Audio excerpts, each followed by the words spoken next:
So we have the government in office. They will always be in the wicket, at least for the next 5 years, and therefore we will be analyzing what they do. We will also be analyzing how the bowlers bowl.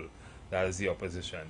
So we will be having some very insightful discussions today. Ronaldo, what are we talking about today?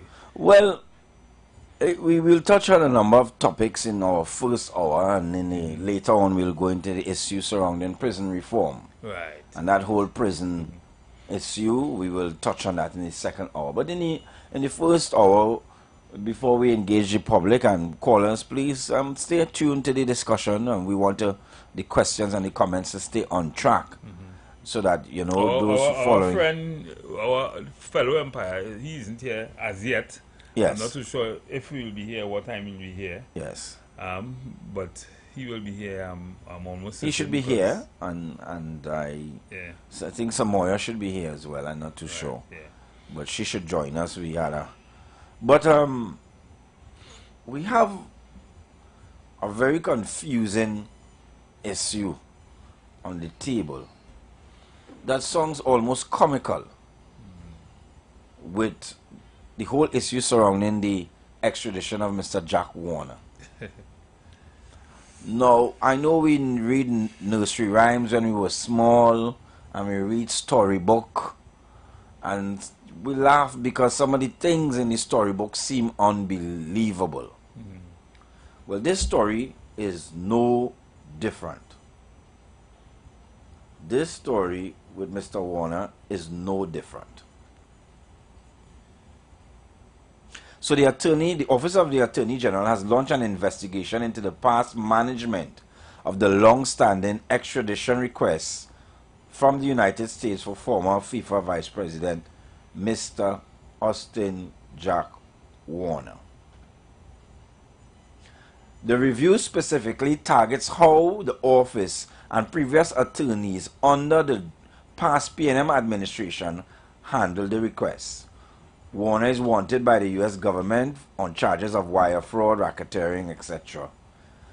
The revelation of the investigation came to light through British attorney Robert Strang during Tuesday's morning's proceedings before Justice Karen Reid in a constitutional claim brought by Warner challenging his extradition.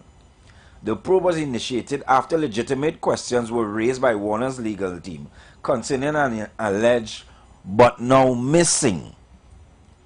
And in case you didn't hear what I said, the probe was initiated after legitimate questions were raised by Warner's legal team concerning an alleged, we'll dissect it. It's alleged, but now missing agreement between the U.S. and Trinidad and Tobago regarding the specific criminal charges Warner would face if extradited, stated Strang.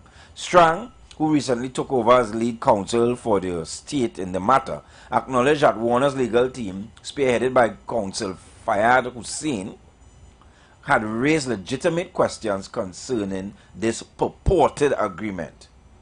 He considered that although the Attorney General's office had previously asserted the existence of the agreement document, which supposedly outlined the specific criminal charges Warner would face in the U.S. upon extradition, it later admitted to its inability to locate the agreement, suggesting its possible non-existent. You brighter than me, Mr. Matterson. Tell me what happened here. Well, the first thing I want to ask, before we even go to the fact that it is missing, did the attorney for Mr. Warner did get disclosure on the issue of that charge that he was about to face? And if so, did he get the physical documents on it? Well, we could only deduce from the argument or the report here that was never presented. It was never presented. Let me tell you, the alleged, meaning they referred to it, but it never materialized. Okay. Even back then. So then, what was the basis for the extradition? Well, you tell me. That's something wrong there. I mean, They say something had to be wrong there. no. You see, sometimes we feel these things are rocket science and things that only attorneys could understand, and the language and the jurisprudence and all this kind of a thing. I breaking it down here. We on the street talk. The alleged, but now missing. So it means that the basis for the extradition hearing was on the basis of a charge for an alleged incident or something that would have taken place, or a crime that Jack Warner would have alleged to have committed. That went against the U.S. No, it's not the charges that were alleged. It's No. agreement. Right, but what I'm saying, and there was an agreement. The charges are real. Right. They exist. But they say the charges were based on an agreement between the U.S. and Trinidad regarding the specific criminal charges. Right, but all of that must have been in the document. In the document, all of that must have been on both sides. Must have understood that. So then, what's the problem? Why is it missing? Well, we do have a rat problem here in Trinidad. We have a rat problem in Trinidad. We have rats that eat cocaine. We have rats that eat evidence. We have rats that eat exhibits. We have a serious rat infestation problem. And we have, I think a court in South had closed down not too long ago because there was a rat infestation, a big issue. The judiciary seemed to be unable to treat with the rats. And where's the document, Mr. Matterson? Probably it was eaten by rats for reasons known to maybe they let go the rats to eat it. I don't know. Because what what is important here, right? Remember, we've been discussing who will bell the cat. Because according to you and here, the cats have been the problem. The cat is the problem. But now, the story changed. We apparently have a rat problem.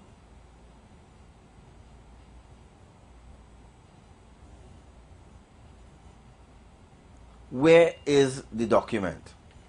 This is the Office of the Attorney General. Eh?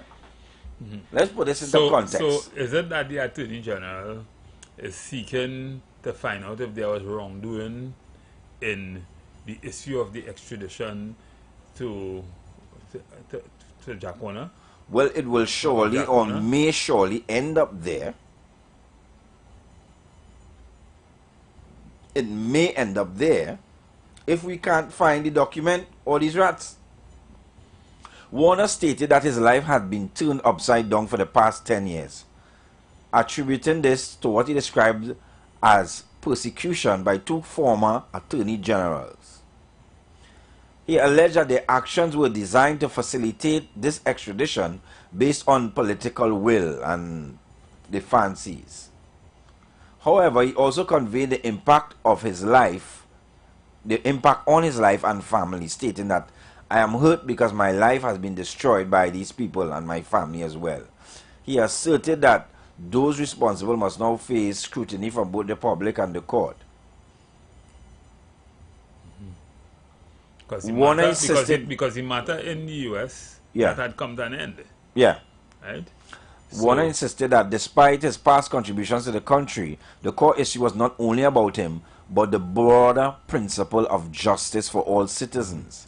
This is about the poor man who does not have the means to fight justice in this country, Warner stated, adding, if this could happen to me, what would happen to the poor man? And that is more critical. Yeah, which leads us to other things, you know. It's unfortunate that these things happen in Trinidad and Tobago. When it's unfortunate that we make these kind of things political. That's the whole thing. And I mean, it happens. One would say it happens on all the time on both sides to a large extent. Yes. But this Attorney General on this particular, and it was in the wicket. Yes. Also, I think he's a little more impartial and a little more objective in the way he look at things. At least he cares about himself that way. We must say that. And it's really unfair now that they trying to get to the bottom of it. Suddenly, the file gone missing. Well,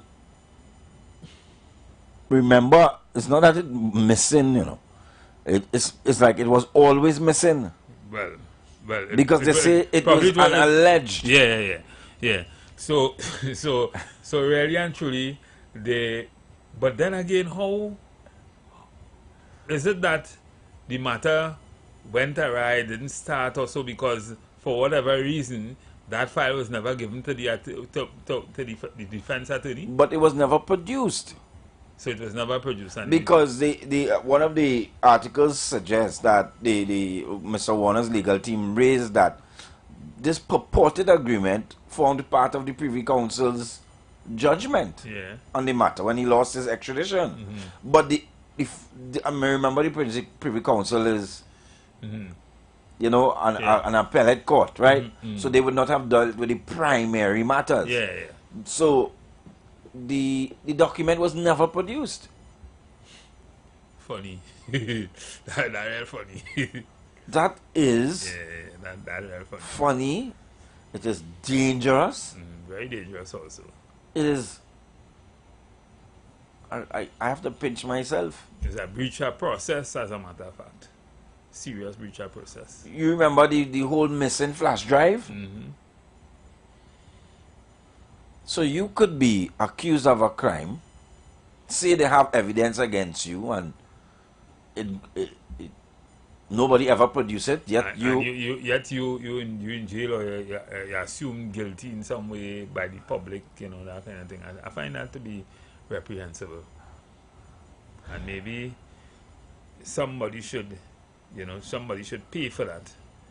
Definitely. And let us see here, because we're going to take some calls now. I want to find out where the document is. Maybe members of the pavilion can tell us where this document is. You know, you have... Sometimes they just have more knowledge. I trust my pavilion. We can't solve this one as the umpires. We need the pavilion. We don't see everything from square leg or with the camera. You in the stand, you could tell us, where is this document? Okay, we'll take some, and please keep it brief, keep it curt, keep it nice and polite. Just tell me where you think this document is.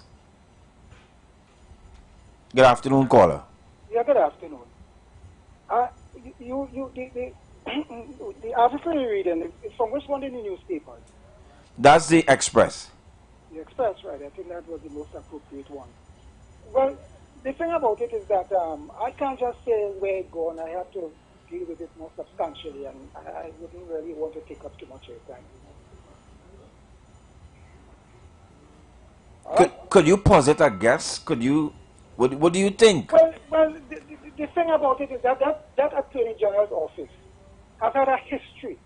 Right. Of incompetence. You remember this thing when you went in this Korea matter with respect to that affidavit and all that kind of thing? Correct. You remember this $22 million that they had to pay with respect to those people who were charged with the... Yes, correct. Correct. The default judgment. You remember that?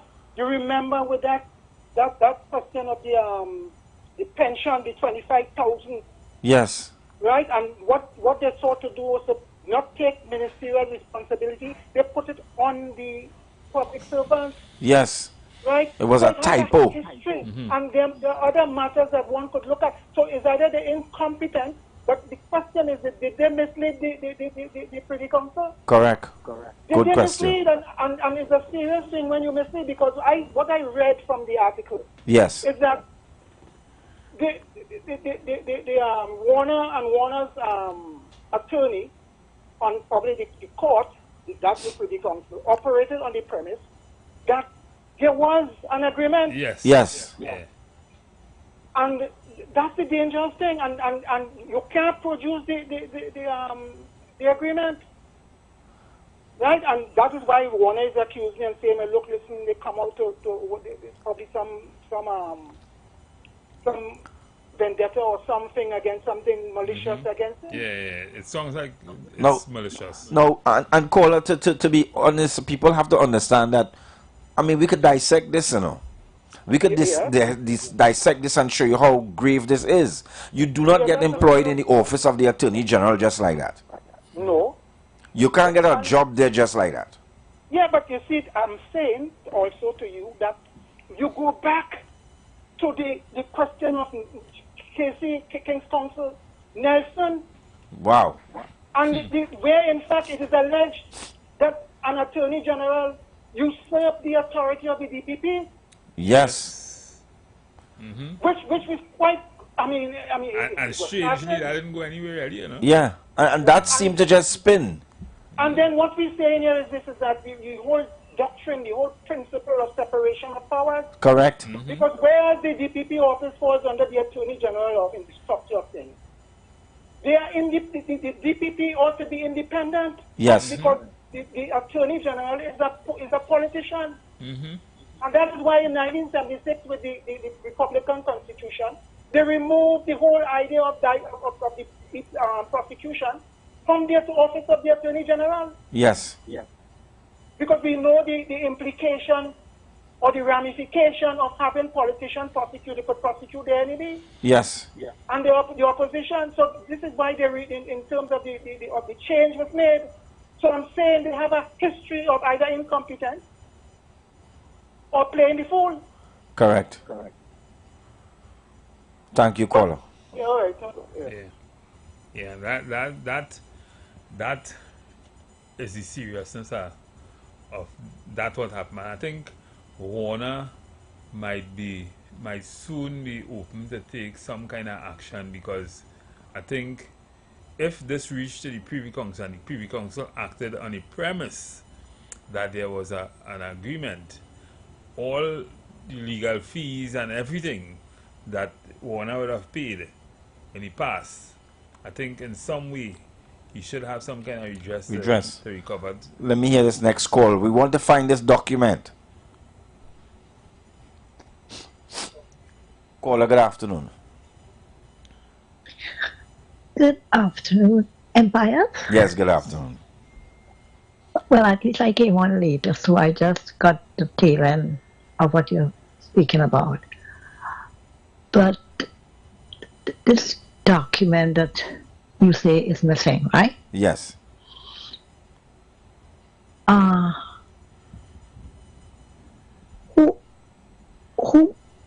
Who's supposed to have that document? The Office of the Attorney General. And who gave it to the Attorney General? Well, it would have been an agreement, according to the article, between the Office of the Attorney General and the U.S. government concerning Mr. Warner's extradition and the charges. There was a purported agreement. So the two parties met, had a discussion, and produced a document, it is alleged, because the document can't be found. Well then, okay. So only the Attorney General is supposed to have that document. Correct. It's supposed to be in his office. So that's why the new Attorney General said when he was looking and going through the files, there's no agreement. At least physically it can't be found. Of course. Well, if it's alleged, as the people say, I don't believe in saying alleged. Either know or you don't know. No, I believe but we believe in saying alleged. I would tend to believe is that the Attorney General got rid of it. I don't know, because if he is so responsible. I mean, you could ask the other person who signed, which is supposed to be the US, but he's supposed to be the only person responsible. If it's missing, obviously he got rid of it, of course. Why are we going down there when we know that? Well, that is based on the argument that it exists in the first place. It cannot. All right, if it existed, where exists? What proof you have that there was one there? That's exactly the question of the article. The article questions whether there's one. The present Attorney General is questioning whether there was one truth and in fact. That's exactly where we're going. Because you...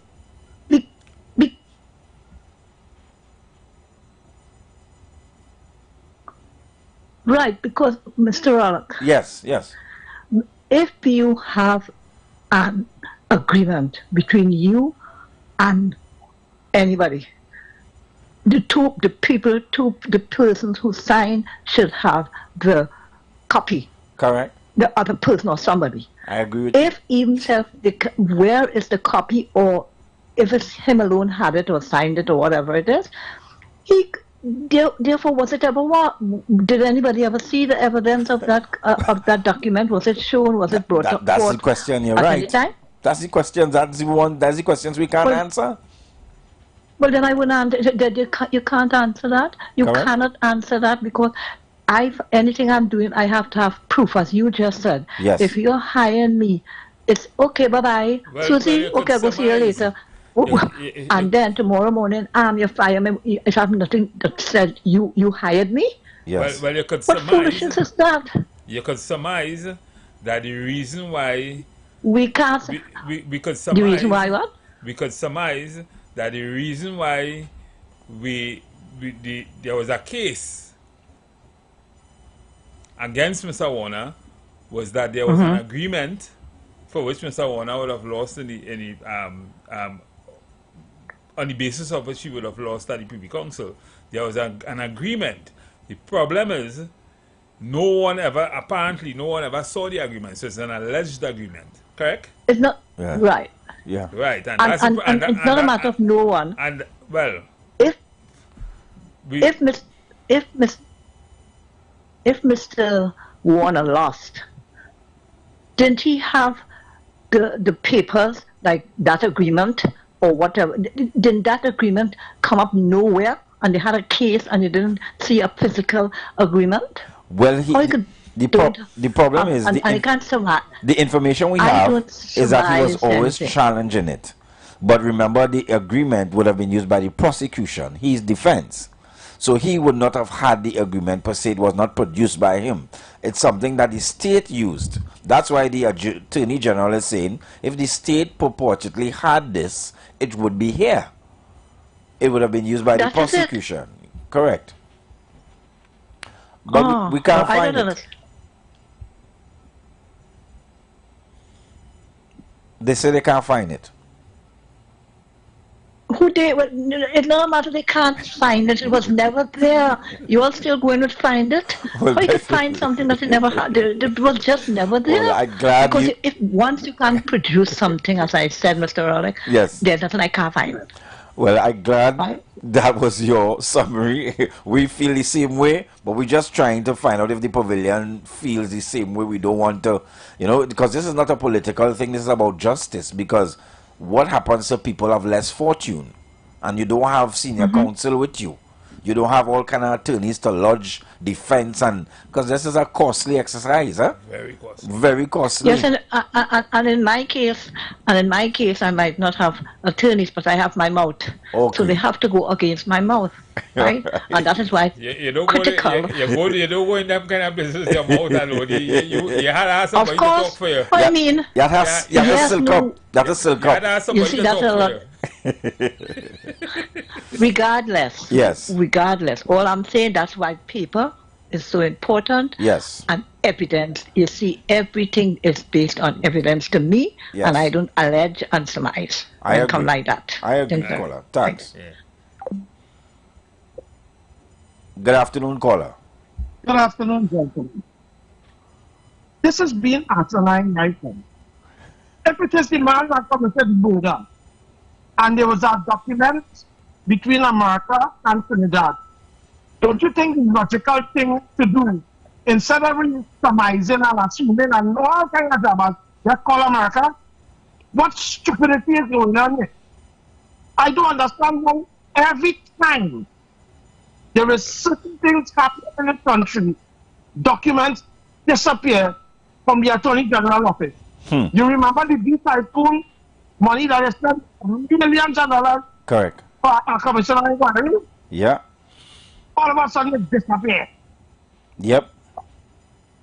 but at least that one was dealing with Trinidad. Yes. This has America's stamp signature on it. Why we don't just call America, boy? But the case ended in America, right? Huh? The case ended, I think that matter was dropped. Ended in America and US. Well, they make sure they stretch it so long, statutory limitation. Correct. Done. Because it's not murder, it's only murder that there's no statutory limitation on. Right. And we continue to play the fool and play smart with foolishness. Yes. And then boasting that it had 350,000 backlog cases and all kind of notices in this country. I think what is at stake here is a man's reputation, a man's freedom, a man's innocence. And that to us is what is so egregious. The fact that you had an alleged document, an alleged agreement that formed the basis of me spending that kind of money to defend myself and that kind of thing. So you went off on a whole diatribe to fight a case with a document that don't exist? Really? And you went to Privy Council? Really? And they will take a case that don't see no evidence? Really? When we born in this country, boy, yesterday? Well, this is an asinine argument because Privy Council is going and do nothing without documentation, and of course they would have had to give the documentation to the Privy Council for them to fight a case, because what he lost, what grounds did he lose? Privy Council's appeal. No, what I'm saying, so he lost in the Privy Council without a document saying they have an agreement to send him away? What insanity is this? Listen, we have to be serious-minded. Yes. Instead of being on dotishness. The Privy Council is not a waste of time. Hence the reason why it is they told Mr. Alan Ramlokan that they are most uncomfortable with his person and tell him to leave because he was lying in front of their face. Right? So let us stop playing games. The Privy Council would not have said that if they did not produce that document, he would have never lost the case. Plain talk bad manners. So for me to come and say now, well, it's alleged, I like nobody have it, I like it. What rubbish? Really? How much time this kind of stupidness go happen? We in that situation, Mr. and Steve, and they dance and dance and dance and dance and dance and dance until it is the people and them free. They had all kind of dramas. And the people who was involved with it apologize to the country. Yes. For the framing and the frauding and encouraging to the fraud. And because they make the jail, you know. They'll go along and make the jail. And we still here playing patakek. Listen up. Stop. I go. Okay, caller. Very, very expressive views. And we're trying to find the document too, if we can help our citizens. What would rather say, sit on their bed. Let's take this next call. Caller, good afternoon. Yeah, good afternoon. I think in trying to understand exactly, how this thing, the build-up of this matter, I think one has to look at the matter before the magistrate court, with the magistrate Cuddle, I think it's Cuddle, I can't remember her surname. Yes. Right? And it is important to take a note of it and why she expressed concern about that whole matter. And that is why it went to the read, right? And the whole question, you have the prosecution strand. I think he represented, right, he's not representing the state, right, or the Attorney General in this matter, I suppose. Yes. So I don't think, you can't be flippant with matters before the court. When you go before the court, it's serious business, Well, it's supposed to be. And the fact remains is that Casey Strand, right, he's a well-known and prominent attorney before the Privy Council, and he expressed the view that he was a bit saddened or concerned about this whole matter, and where, in fact, the matter, the council would have acted on the premise, in fact, never had the understand, well, on the premise that, in fact, there was an agreement. And the issue here is that was there really an agreement between the United States, the State Department, and the government, or that is the Attorney General Office, following the authority to proceed? That is the issue. And to just come here and babble, one has to analyze the limited information that we have coming out of the matter, the proceedings. So it's not. This is not. I don't want to be out of line. This is not the kind of forum where you just come propaganda and come to defend a political party or to, no, deal with the facts. Deal with the facts. The facts are there, and the facts are stubborn. Exactly. Deal with that. And the question was raised at the Privy Council. Yeah, and the facts, the Mr. Strand, you know, representing the AG's office, he asked a pertinent question. I will not second guess the learned KC. You know, he has said that the document cannot be located. It appears that the document can't be found. But the deeper issue, as we have outlined, is that, and callers have outlined, members of the pavilion who have greater memory, institutional memory, is that there have been several instances of breaches coming from this office, an office that's supposed to be clad secure with documents. You practice in the court, Mr. Matteson, you know how serious documents are. You know, I got a little buff the other day for not producing the documentary evidence.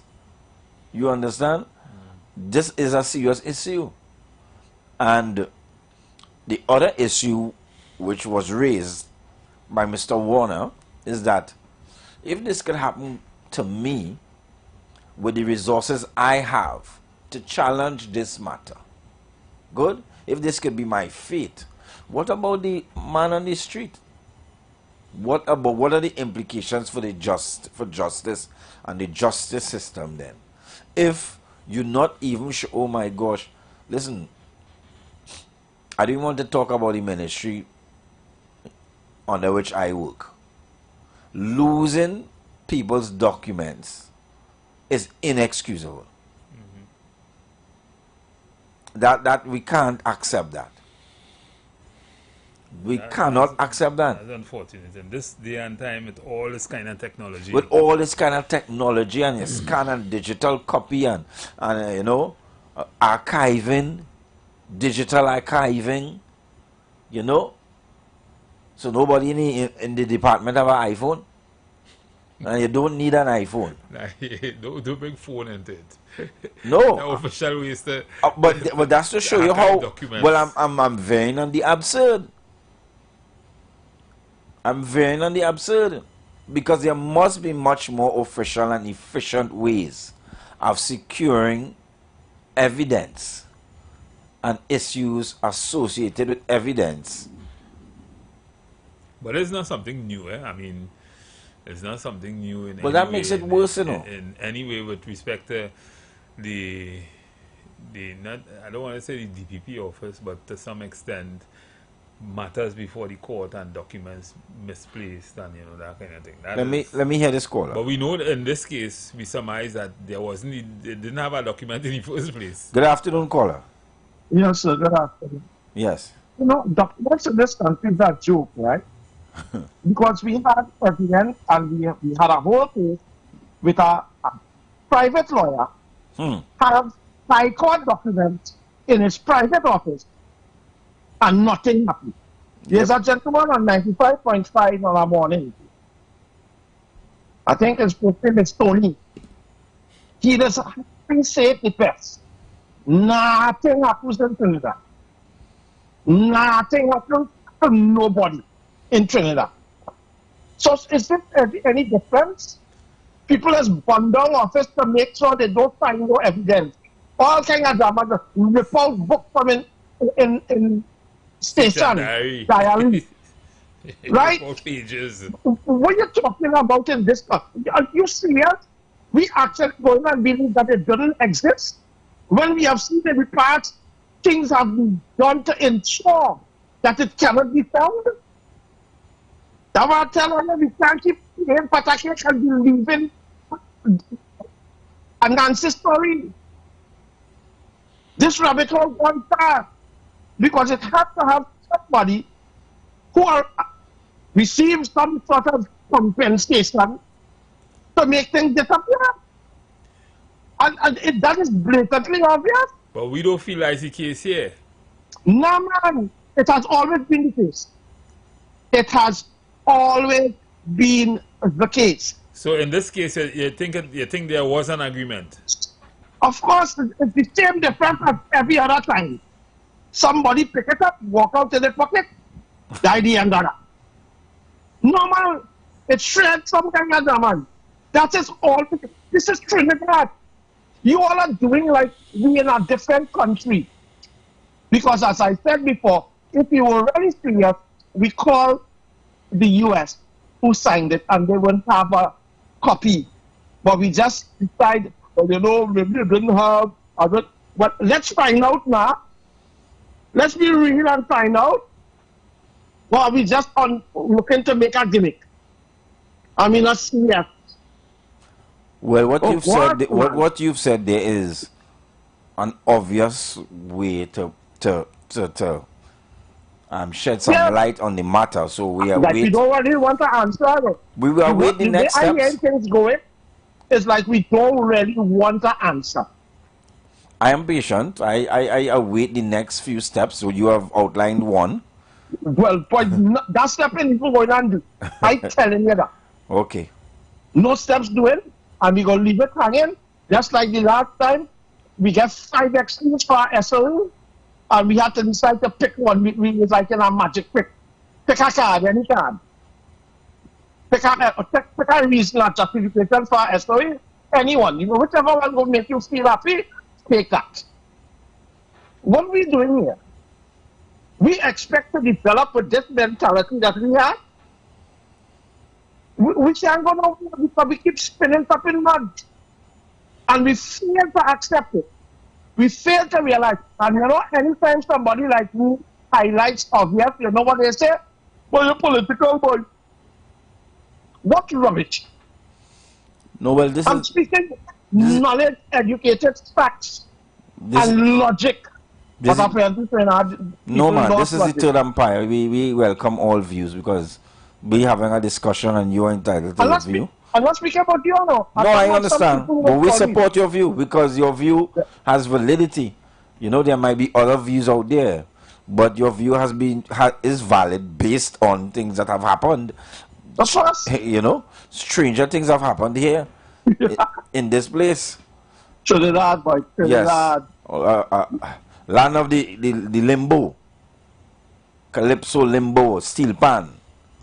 Land of the unreal. Yeah. That is the land we belong to. Yeah. When anything can happen, man. Anything is possible. Believe it or not. We make the book, you know. You see that book, believe it or not? It's invented right here. Wow. God. All right. So that's another theory. The caller expresses the view that he feels that the document existed but left. Let me take this next call. Existed but left. Caller, good afternoon. By to this studio today. So far. Well, so far so good. I'm going to rock back at the program. I know that program is doing real science. I'll ask you a question. You have the document home by you? I think that document in Bali's house, you know.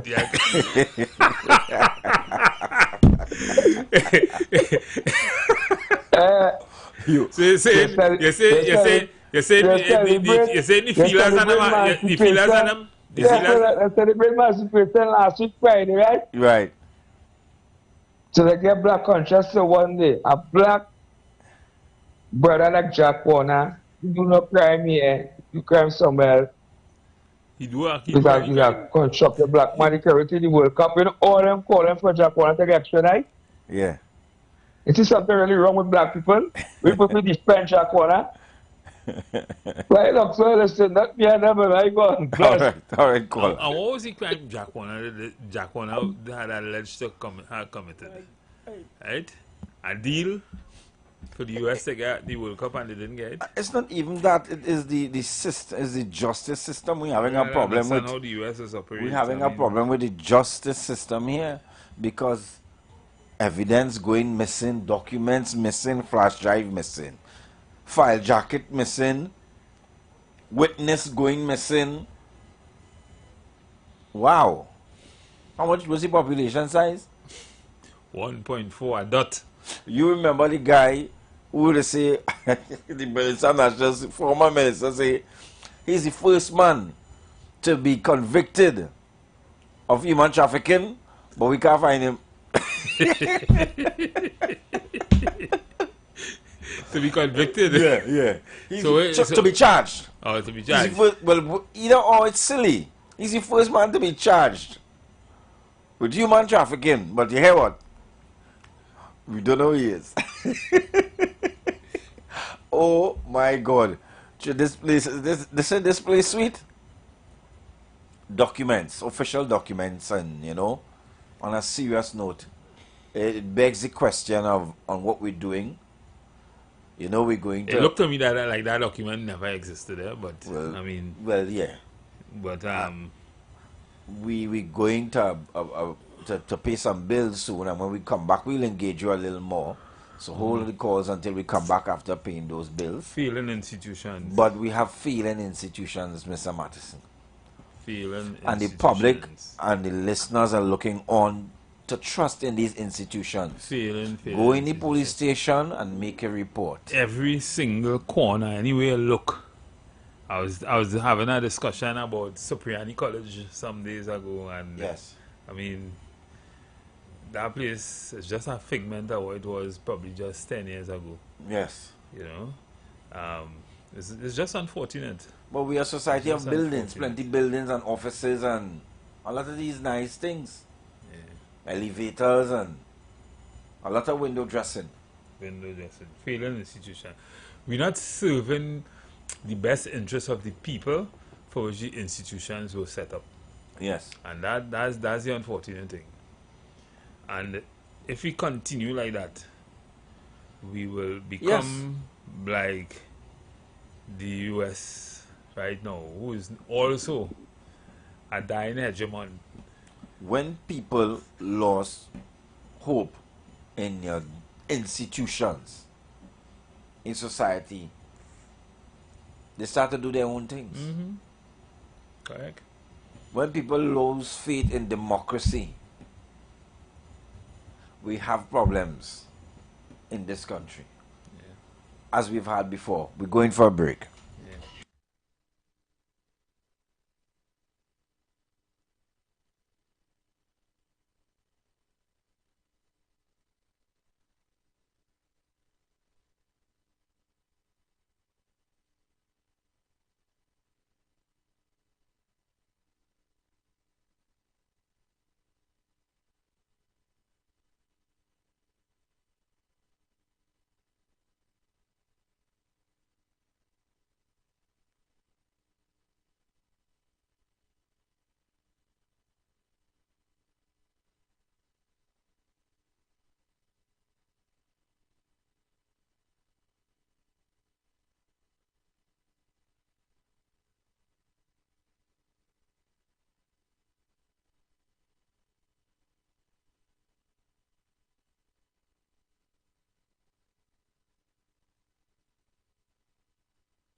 And we're back, and we're sowing issues here.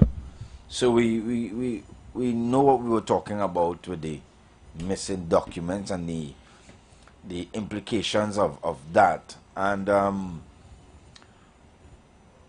we look at the prison system. Mm-hmm. The prison system as exists.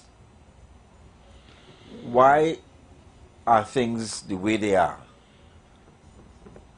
In the abundance of information caused by the prison authority. I've heard about prison service reform in budgets and budgets and budgets. We've heard about the high price in maintaining $20,000 to maintain a prisoner. A prisoner. A month. In the present conditions. We hear about overcrowding. We're not saying put them up in the bricks.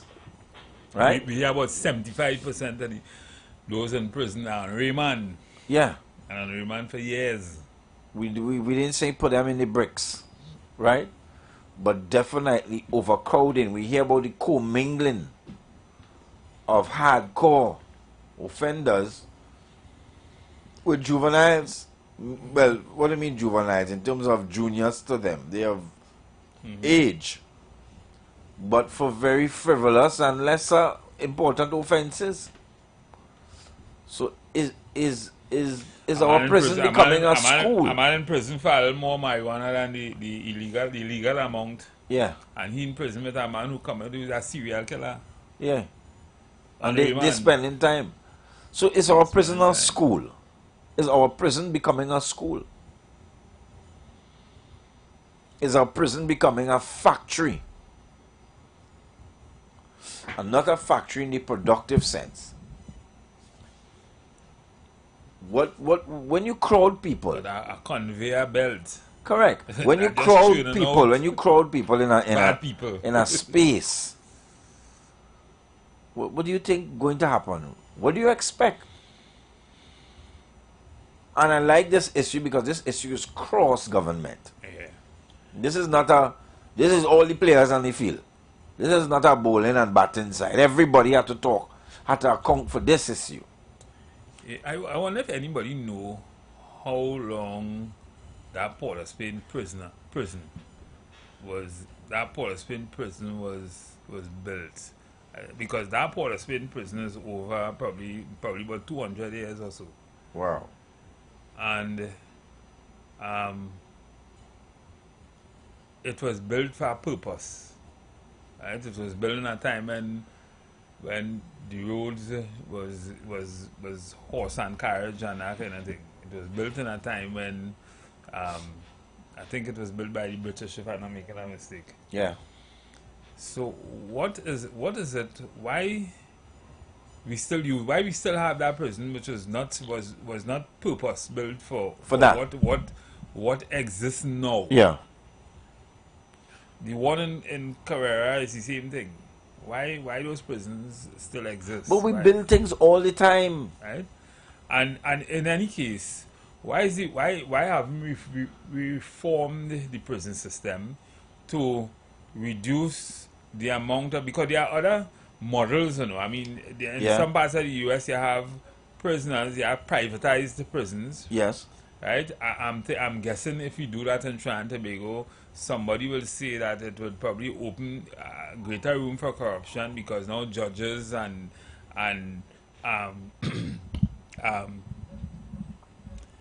police and that kind of thing could now commingle and send people to prison for profit. Yeah. But it's sad.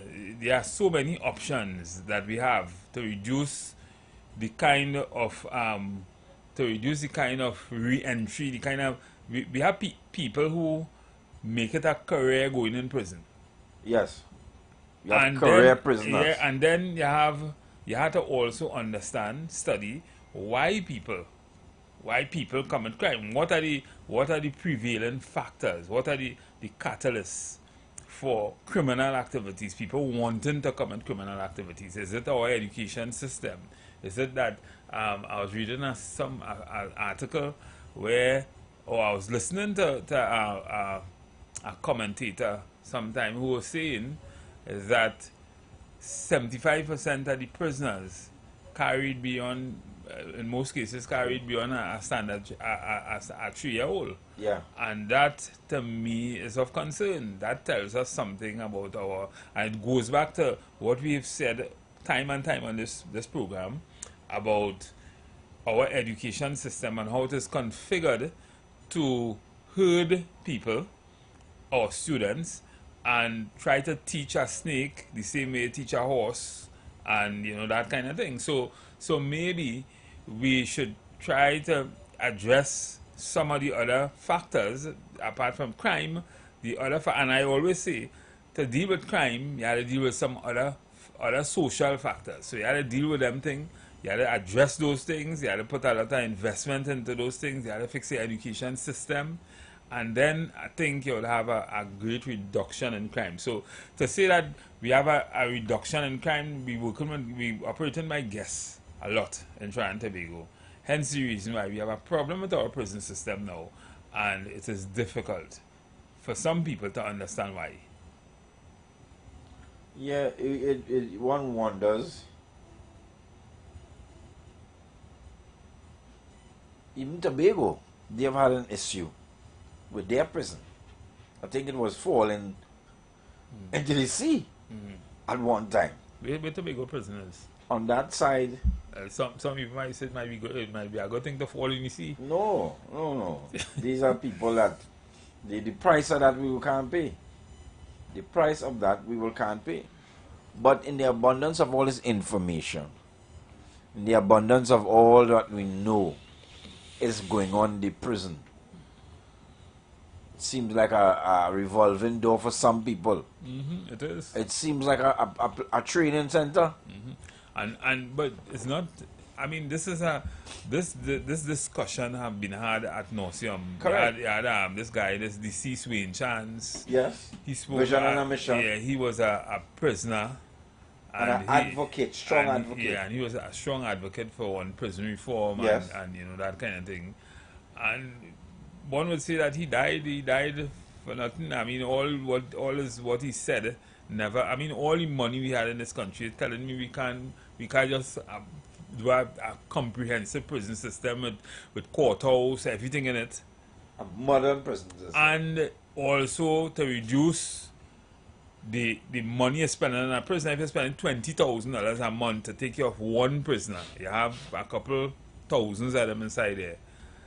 Why it is you're not looking at ways how you could monetize prisoners too? You know, monetize the stay of a prisoner and get them to build things and do things that contribute to society in ways and for which they and all could learn something and earn something when they come out, and probably put aside a part of their earning. I'm talking about real productive things. Correct. Right? Because they have children in have industries in prison. They have families. Yeah. I mean, all these things are some owing child support. Yeah, that could pay the child, or pay a reparation, pay the person of whom you would have committed the crime against. Yes. You know, and disfigure them or whatever. All these things are things that, I mean, in a small place like Trinidad and Tobago, the kind of money we had and still have in this country, it is not too difficult to think about that and to address that in that kind of way. Let me take this caller. Caller, good afternoon.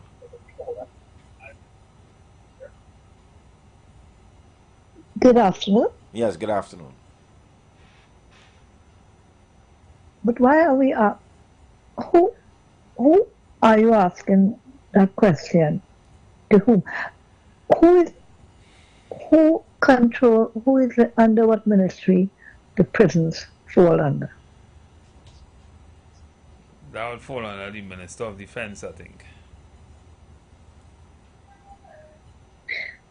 Right. So isn't there an owner? I mean, but we say all that what you are saying here. Ma'am, what we say is that this challenge that Trinidad have at prisons, this is a perennial thing. This is something that's going on for years. And the And question that was raised is, why don't we have some kind of real developmental or real prison reform, positive prison reform, to be able to address the issues and the problems that we have with prisons? I'm asking the question, why we have to ask that question? Why are we asking that question? Well, we're asking it because it happened. No, but why isn't it not happening? I don't know. I thought you could answer that. But right, because again, you just asked about the country and the education system and things. So we are a group of people living in the bush, the whole island, with no thought, no thinking, no thinkers, no leaders, no nothing. And you remember, I go back to Eric Williams saying, we have a carnival mentality. You would not be asking any question about how to make masks, how to wine, how to have a show, those big shows where thousands of people come to the Sukaman and thing. Would you come and ask how to do that? Or why don't we have that? We don't think. You're going to tell me all the people, what you have, the committees, all the different things you have, all the prisons association, all the whatever. And even the ordinary people goes down the merry way. Even we as prisoners who, let us say we are in prison and things. Families go along the normal way. Up to today, we still have prisoners doing their business in buckets, right? The prison in Port of Spain should have been knocked down long ago. We build up President's House. We build up this. We build up all different homes, all different buildings, as you say. We have businesses, sometimes empty, doing nothing. Put the prisoners in there and clean up Port of Spain. Move that ridiculous, But we are go along. We remember anyway. We are still on the plantation, and we are waiting on the Messiah or Massa to come and do something, right? Rescue us. Don't expect anything. All right, thank you. Yeah, but we having some serious discussion here, right? Yeah. And the thing is, prison reform is a serious thing. Yes. And it is something that is needed in Trinidad and Tobago, right? So maybe we want to hear what are your suggestions. Correct. And how, not so much, we know what they do. We know what they haven't done. We know what the government, and we know what governments in the past and what they haven't done so far. What we could try to analyze is what resources we might have and what we could do to fix the situation. Yes. And also what are the ideas on how not just to fix the situation, but how we could do it in a way to reduce expenditure on things like prison, or to make it easier for the persons who crimes would have been committed against. Yes. And also to reduce the amount of to curb the amount of people having to go to prison. That would be crime. Yes. So that is what we would want to have the discussion about today. Yes. Yes, we know the ills. We know. But how can we? What are your suggestions? Yeah. For improvements, for amelioration, for development. For want of a better word, because the society is crying out. I mean, crime is one thing I've seen where my good friend Philip Alexander would have indicated that for the year so far, crime has already begun to reduce. But to me, that doesn't say anything when people still getting killed. When all these things. I mean, it's good to know that 100 less people get killed so far for the year, but it might not have been because of any particular intervention made by the new administration. Correct. Because we operated by guess in Trinidad and Tobago so far. Correct. We operated with no data, no sense, just by guess. We need to start to put things in place where we could tell by the kind of education we have how much people is likely to commit crime over the next 10 years or so. Yeah. You know, we had to start operating by data. We had to know why certain things are happening, how many people are not working, how many people are just about to fall through the cracks in certain at-risk societies, do we have a communities. In the ministry and the government with that treats with the science of this? I don't know. I don't think so. I think we still operate by guess in 2025. And that is unfortunate. You hear political scientists and criminologists go in prison and cry because they see the state at which oh gosh, give me a break with that now, man. You know, sometimes I just wonder, boy, we have a university. We have universities in Trinidad and Tobago. 2, 3.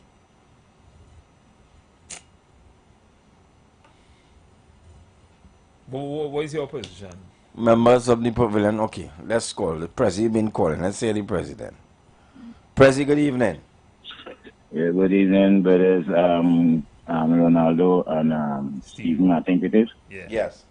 Yeah, good evening, Trinidad and Tobago too. And I listening to all your conversation in the last year. I didn't want to go in too much in the water business, and I know that this part I'm going to go in because the lady just told you something there, and I just keep on saying the same thing. And if we're not hearing, we're not acting on it too.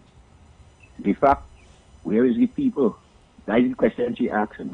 What is the people doing? She may not be bold-faced and straight and talking like our idols, but it's the same question. When are we as a people going to form an organization to keep the umpire and the referee situation over the ministries and the governance of our country? This is the important matter that all you're talking today. You can't be asking when we going to reform and when we will reform. We should be saying reform. We are the people now to change ourselves from slavery to a constructive people. Reform, not asking when you will reform. That is the real problem in our countries, and I was saying countries because all over where African people is controlled, in the Caribbean especially, and also Africa, is because we are not doing nothing as the slaves, as the people, and continuing, not even hiring, appointing people to be executives over us. And when you do that, I can remember all you say, that is the reason why when you go in the magistrate court, we only call in my honor, my honor. Who my honor you're talking about? We put all your day to do something. Sometimes you tell me, although we may look at it in politically, what about the courts? Well, then we're supposed to have some sort of control over the courts. If we bring it down from the Privy Council and bring it down into our state, then we will have, okay, once you keep it in the Privy Council, then England still rule, the Westminster still rule, the Commonwealth still rule.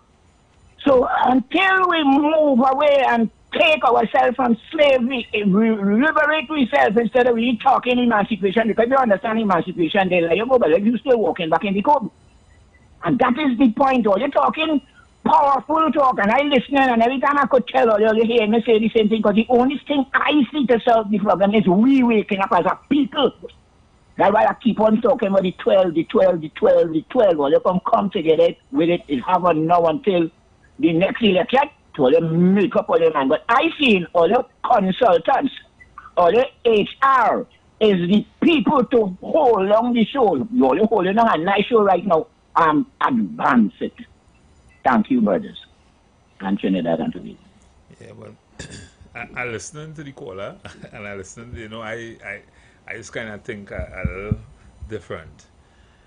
The thing is, we vote perennially every 5 years to put government in office, and the purpose of government is to use the resources that we have to provide an environment for the majority to live comfortable and, you know, that kind of thing, which includes which includes a place with less crime or no crime, which includes food that is reasonable, which includes social services and everything. And, you know, one of the reasons why we have overcrowded prisons, in my opinion, one of the reasons why we have the kind of challenges we have with prisons, with everything, is because, apart from greed, is because for some reason people are not thinking. People are not thinking that to fix these institutions, you had to start from ground up. Right? As our next fellow umpire usually say, sometimes you just had to mash it up and break it up, and to build it over to get it how you want it. The thing is, we have a faulty education system in Trinidad and Tobago. We have a faulty social network in Trinidad and Tobago, and we have a lot of other faulty institutions, including the justice system and everything. And we have to fix it for us, for Trinidad and Tobago, not what happens in the US or in England or anywhere. We have to find a way and put the right people in place to be able to think through this, to fix this. So today we wouldn't be talking about a prison system, or we wouldn't be talking about an institution for which we inherited, a building for which we inherited, and we house prisoners more than 100 years now, right? We wouldn't be talking about two of them in particular, and we wouldn't be talking about overcrowded prisons. We wouldn't be talking about a revolving door. Correct. We wouldn't be talking about all those things if we had thinking people, not now, but since 1962. Caller, good afternoon. Yeah, good afternoon. This prison system in Trinidad and Tobago, it's really archaic. And you have the Prison Act of 1838. That is what governs this present, in 2025, this system. And there has been no serious attempt at reform in this country. Right? You have the Abdullah report sometime in the 70s. You have the Mongol report. Nothing came out of it. They don't prioritize that. Prison and prison reform is not a priority of any government. They don't see it as being productive. They don't see it in terms of having some, nexus with the national security. You put people in there and that is it, keep them there, who happen, and that is it. But that is why today you have the conditions as they are in the prison. Right? And they have made the last thing they did, I think, was this maximum security prison that they built sometime in the 90s or thereabout. 1990s. Since then, maximum security. Right. And that has, based on recent reports, that has deteriorated and it has been misused. Because some people are saying, people from the association is saying that they are saying that it was never intended for remanded prisoners. Or so to put remand prisoners up there. The question of training of prison officers, I don't know how up-to-date prison officers are with respect to, the changes, developments internationally, with respect to how the treatment of prisoners and the whole issue of national security of the prisoners are matter of fact. Because I think their motto is what to hold and treat. So you detain, you keep them there, and you treat them. But I don't know, to make any serious dent in terms of reform in that prison would be costly. I don't think this government within this 5 years would have any, and that's a fact, I don't think they have the wherewithal to implement any serious reform in the prison between this, in this 5-year period. They may do a little bit here and there, but I think it requires serious reform in terms of rehabilitation. Yeah, we need a serious overhaul of our institutions. Some people talk about programs, but it appears to me that the programs that they run are very ad hoc. You need structured programs. Yeah. You need to have, like in England, you have probation officers. I think they have welfare officers here but the question of case management, from the time of person, risk assessment, and with respect to treatment, risk assessment with respect to the security of these people, all these things have to be done. And they go through the process. Agreed. The question, when people leave the institution, where are they going to live? Are they going back to the same community from which they came? Yes. Where are they going to be employed? Good question. What are the skills that you provide them with? So I don't know. And I'm saying that probably this thing, the challenge really to reform that prison system. Because again, we're talking about if the prison officers don't feel safe, if I'm not safe, how could I secure people? Yes. They're out there in the various communities where the gangs are and where they have their family and everything out there. Police officers also who live in those areas. You remember at one time I heard in the 90s where they were killing prison officers at will in Lavington. When you get up in the morning, the prison officer said some time ago in the last 30 years or so, no, not 30 years, but past 2 decades or so, is over 30-something prison officers were murdered. It started in the 90s with the murder of the police commissioner. So if a prison officer living in those high-risk areas, you believe a prisoner sends those people send people around him and say, I want you to carry this for me and I want that. Where you put him? So every day they say when they search the prison, they said in a year they have 500 cell phones they got. Right? 500 and other things coming in and all these. When they search the next day they go back, is a whole set of contraband. The question, if they are not safe, and this is why probably in England and those countries, they don't model those things. You don't put prison officers, they have certain areas they design for prison officers. They live in a community. You don't put them among, so those who live in those high-risk areas, they living in those areas in itself undermines the security of the prison. Not only is it a danger to the prison officers, I think it undermines the security of the prison. Yes. Because they are vulnerable. Yes. Thanks for your call. Caller, good evening.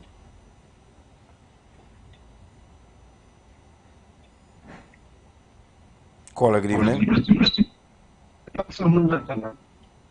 Whenever we have prison reform, you realize that. Repeat what you said, caller. We didn't hear. We have prison reform in the country right now. Because all of you living in jail. When last year I around the place, all around, it's burglar-proof prison bars. Right away around. Your yard in prison bars, your house in prison bars. So we are reformed. It's just that now they put all of we in prison. Wow. All of us are in prison, so there is a reform. It's just that we are the ones in prison. You understand? Understood. And even the prison officers make it a jail. Because when they go home, they're in a prison too. Yeah. Actually, they're more safe and free in the prison than they are at home. Very true. I've heard that comment. So, what are we really doing again? What are we doing? We had the last time, I forgot her name, a big time lady who in 2013, I think, went into the prisons because they had a couple of issues or whatever. And she came out, oh my gosh, it's so horrid. I can't understand why it's so bad. Because about 5 of them went in the prison and they realized there are 20 people in one cell and the toilet is a bucket. But for years we hearing it. But all of a sudden it was so shocking. We have too many people living in glass towers and refuse to come down. And whenever they do come down, they look, get shocked, and go back in the glass towers, and nothing happens. Maybe some of them had to go inside for a holiday, way. Well, maybe, but it doesn't make any difference. But now they're starting to have a little pinch of it because, as I said, all of us now are living in prison. Right. So it changed, the status quo changed, you know. We living in prison. When it is, a pastor told them, he visited the female prison, and the woman was making 2 years of a 4-year sentence, but she was 5 months pregnant. And she said that they will send them out to work, if you understand the kind of work we're talking about. Everybody shut him down. Nobody want to hear that. So we sweep it under the rug. Right now, it had nothing can hold under the rug again. The amount of thing in this country will sweep under the rug. Because it's too hard to deal with. So we pretend it doesn't exist. You want to fix this country with things like prison reform and fix it? We had the highest recidivism, almost by top and tongue there, in this entire hemisphere combined. If it wasn't for Mr. Chance, prisoners wouldn't have a chance. He had the best name out because he was able to give prisoners a chance. And his wife is doing a magnificent job of continuing his legacy. Right? We need more like that. But you know what? The government will invest in things like that to get points, to get political points. They're not really interested in helping. And corporate TNT does not get involved to do anything. They don't care. They don't even invest in sports, most of them. So when we start to come together,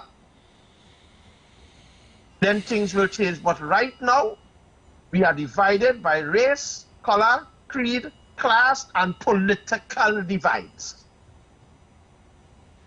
The Bible have it, a house divided against itself cannot stand.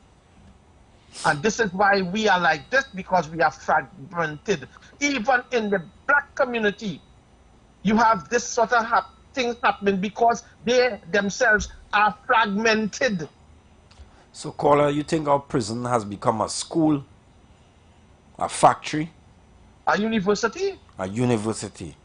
That is the best university it have right now in Trinidad because they have 100% pass rate. Wow. No other university can boast of that 100% pass rate. And everybody want to come back. And all of them is a distinction. As I said, we have the highest recidivism. So that's why they just come back, because you go there as a petty thief and you come back with the skills to be doing grand theft auto.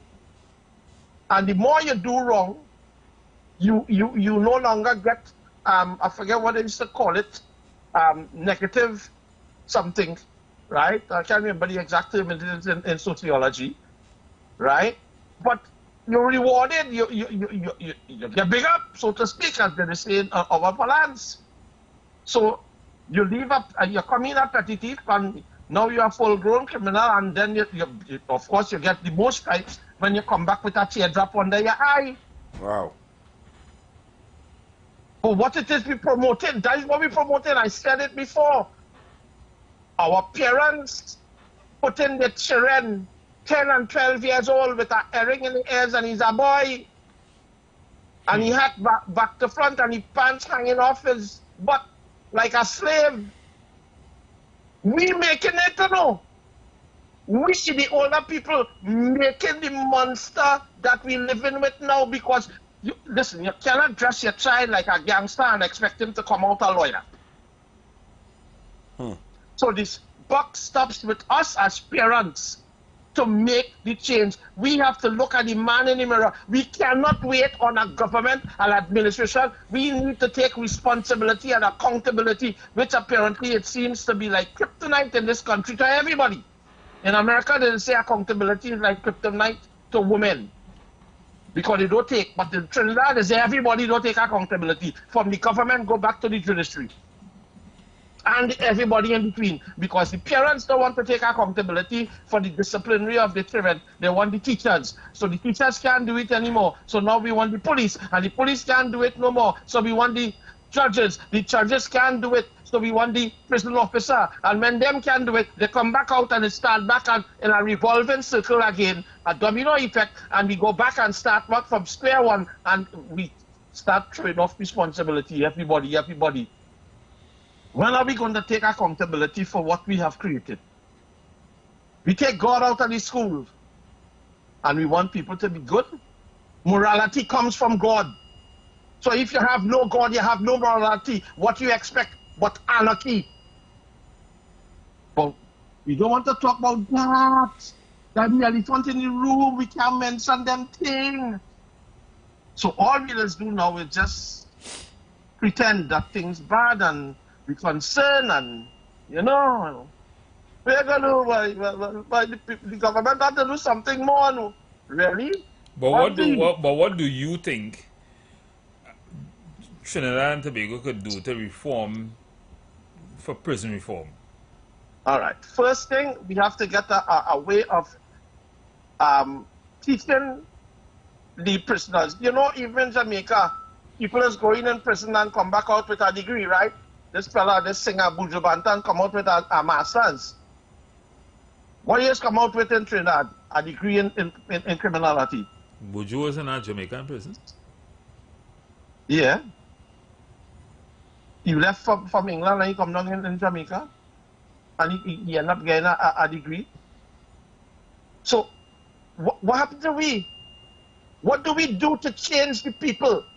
What do we do to find out why they turn to this? What was the mentality? When are we going to start to do the right things to fix these things? So we have to first educate before we can start to give them a chance. Give them an option. Give them something that they can do. Give them a training that they no longer come out, as I said, to get a degree in criminality.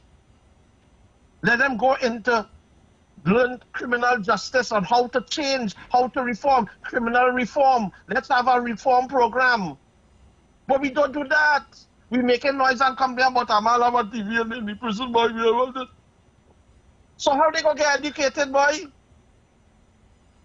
So what, you're treating them like animals, or you think them to go be? We have prisoners treating them like dog. What's that dog? They're in a kennel whole day. You want them to come out nice and happy? That is the first thing we have to reform. You want to catch prisoners, but you have no way to put them. Build a jail. And don't only put it in East-West corridor, build it and put it in Central and South. So we have enough jails, because when somebody do something in South, we have to send them quite up here in North. Why? Why don't have none down there? So we don't have the overcrowding. Because we have a whole country, and everybody had to come right here up in the North. Why don't have no? Well, it's better we just put them in the hotels, because we're not really serious about crime. We're not serious about anything. We have to build more jails and have it in a way that you can get some reform to train the people, to do some psych evaluation as to what created this, what caused them, whether they was hurt, what made them become so hateful. Was it because people treated them like nothing? Is it because of the conditions now that they are being left in that make them even more violent? Correct. Those are the things that we need to look at if we want to be serious about reforming prisoners, to have them get a chance that they don't have to go back in crime when they leave.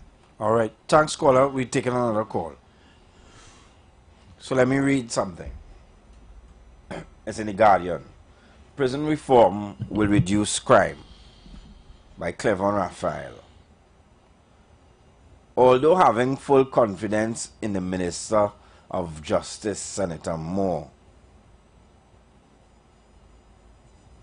Inspector of Prisons Daniel Khan is somewhat worried that his first annual report on the adverse conditions in the prison system may end up 30 years later mothballed in some government office. That was the fate of a report prepared 33 years ago by a commission of inquiry chaired by former Anglican Bishop Reverend Clive Abdullah in the country's prison system. Khan, an attorney, is extremely concerned about the adverse conditions affecting inmates and agrees with the President Carmona that authorities must think about out of the box on the question of prison reform and the rehabilitation of ex-prisoners. Mr. Khan, there's a question. Former Bishop of Trinidad and Tobago, Clive Abdullah, said 33 years ago, conditions at the nation's prisons were virtually hellholes. Is that the status quo today? Mr. Khan replies, well, this phrase also came out of the 2008 judgment delivered by Madam Justice Carol Gobin, where she clearly described the conditions of the Port of Spain prisons, and she said some things that are very alarming, that the atrocities of the slave trade, as well as indentureship, are well known to us and have been part of our history.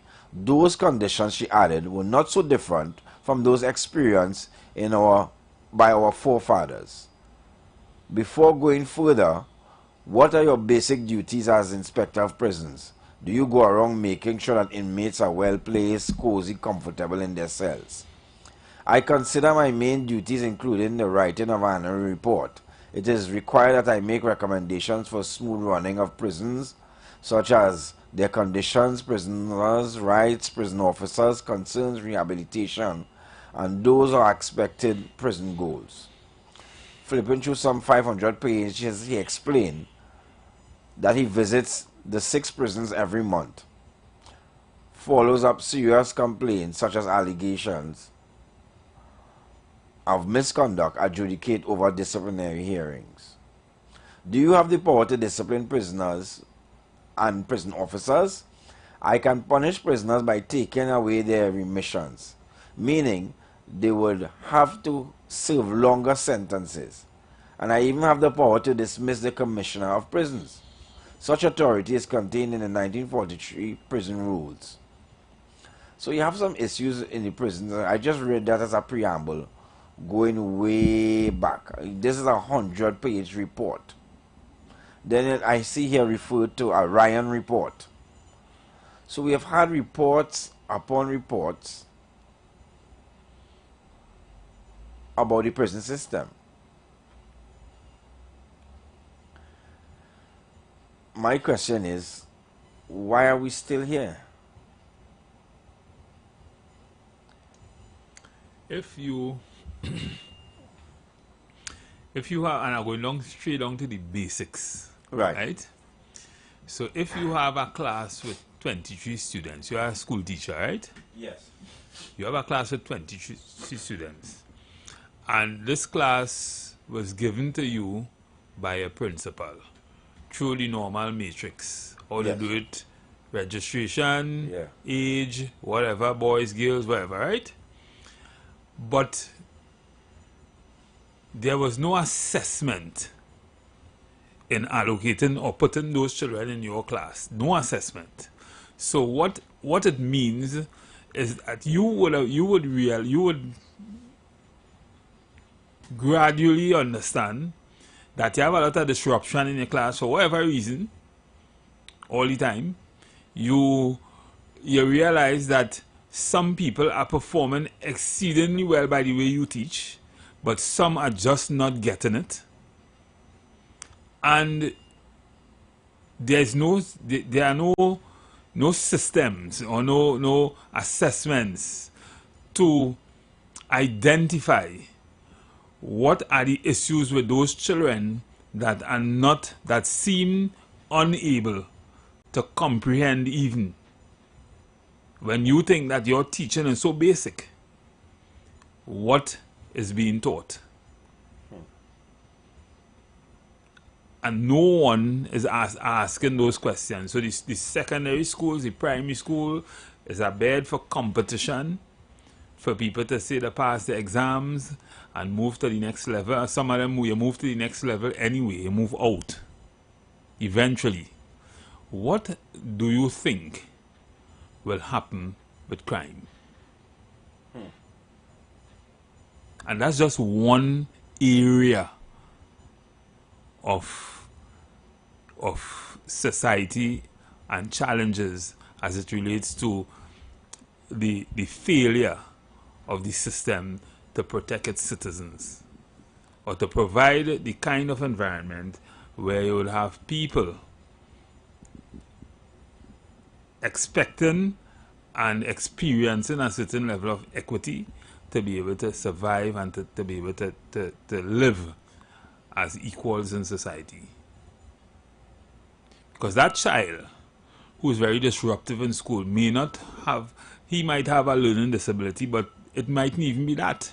It might be the condition from which he didn't have breakfast, she didn't have breakfast this morning, or the nutrition. It might be a question of the socio-economic conditions for which he is brought up in, where he lives, all of that.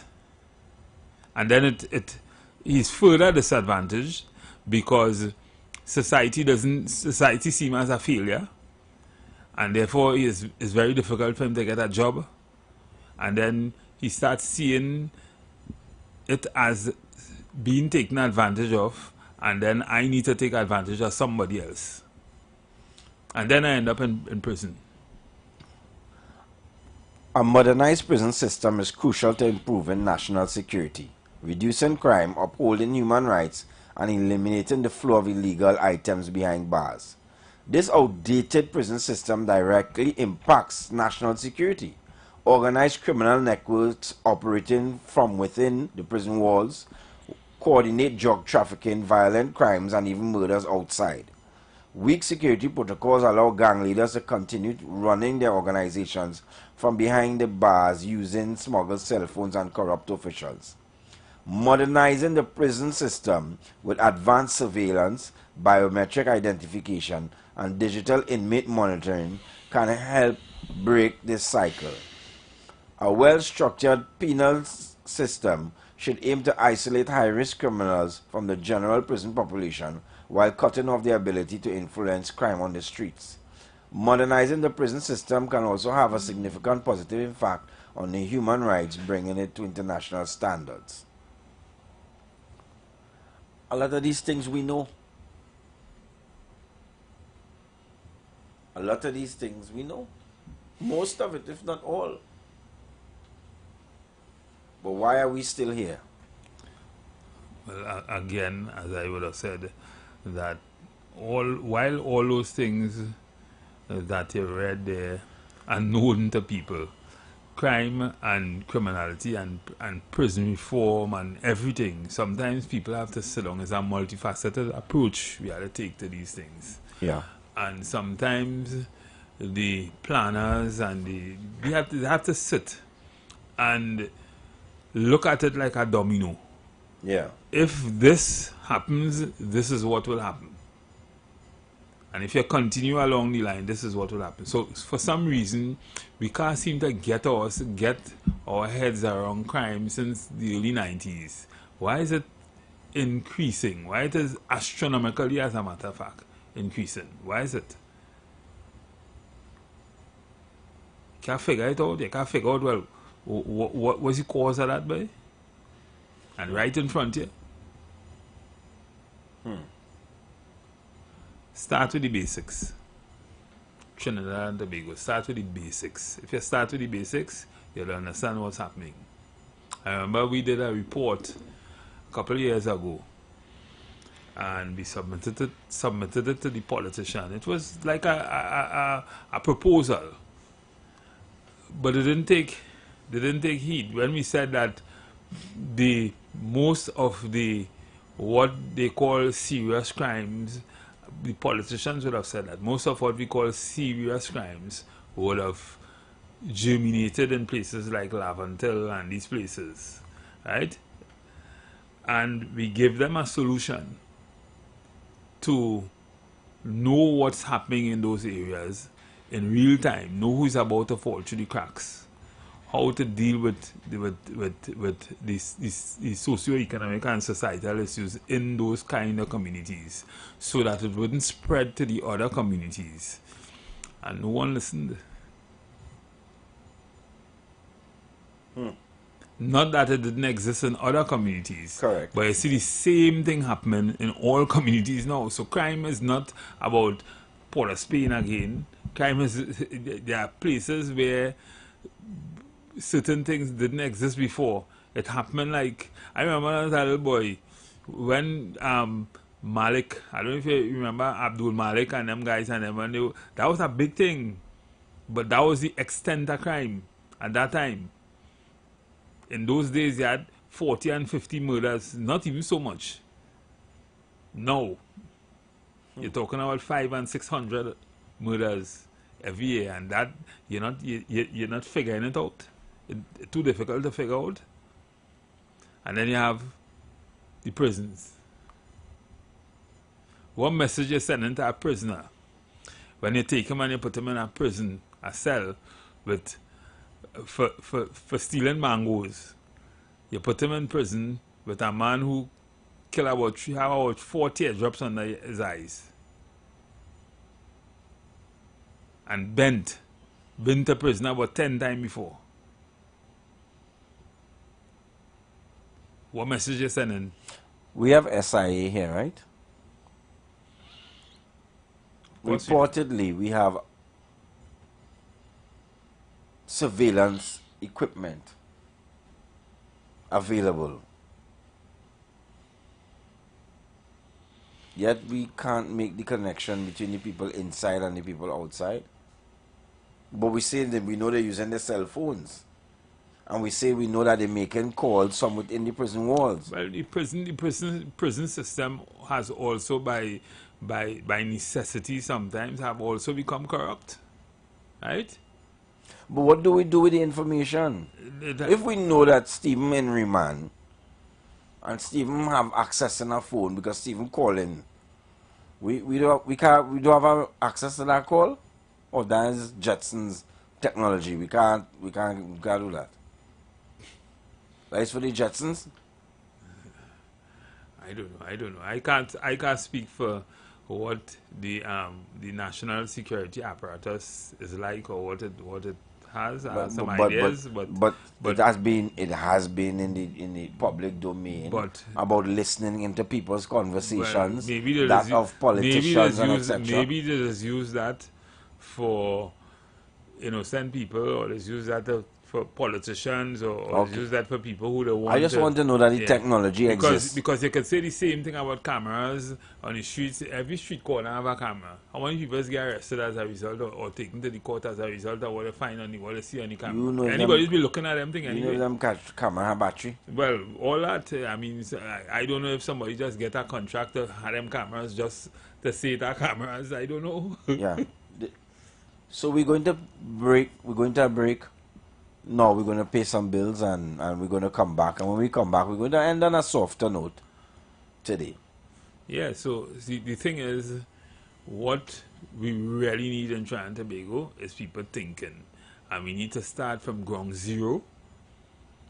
And if we keep putting plasters on open sores, we ain't going to solve the problem that way. We had to break it down. And if we incapable of breaking it down, and we just here for a salary and that kind of thing, listen, it will get worse, and one day it will come home by you. And when it reach home by you, it will be very difficult for you and your family. Because it wouldn't be the same kind of crime that's committed now. Yeah. Everything changing. We have to get a grip on this. Yeah, we have to.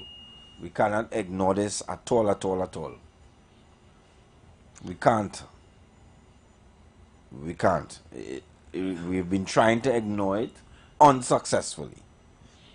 It's just sad. It's just sad how politicians and technocrats and political scientists and criminologists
while the National Maintenance Training and Security Company Limited (MTS) borrowed $300 million to pay employees and their national insurance scheme contributions, government ministries and agencies owe the company over $600 million.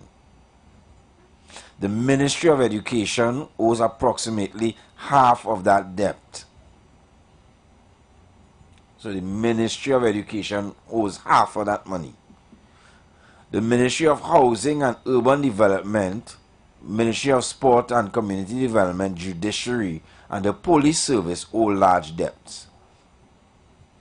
Getting that money is uncertain, as MTS Chief Executive Officer Lennox Ratan Singh said that the company has credits on its books from the last 15 years, but eventually wrote off some. The revelation came up during the virtual public hearing of the Joint Select Committee on State Enterprises. Chairman Anthony Vieira commended the MTS on its operations, saying that its report shows that it's fully compliant with its statutory obligations. Vieira said that the MTS was self-sufficient, up-to-date, and financial statements they do not owe any state agency. However, he questioned if the board of directors failed in their fiduciary duty to protect and safeguard the company's interests. He said that while MTS earns $540 million in revenue annually, it lost personnel because it could not pay salaries and lost contracts because of none of the payments by state clients. It also led to the contractors losing their workforce because of late payments. The MTS cash flow problem also prevents it from getting proper property evaluation. The company is paying its bills. It does not owe the government and state agencies, but the government and state agencies owe over $600 million. This is a lot of money on the road, and it means that you are almost operating one-handed, tied behind your back. He questioned how MTS could earn so much money yet have financial problems. Ratan Singh explained that the MTS invoices clients approximately $42 million per month. Salaries cost $35 million per month. Wow. He said although clients are part of the state, the MTS still bids for projects. We have receivables challenges over $600 million, and this matter has escalated over the last few years. I guess it's countrywide, it is worldwide, it is happening all over the place. How do we survive when our major client is the Ministry of Education? They alone owing us $300 million.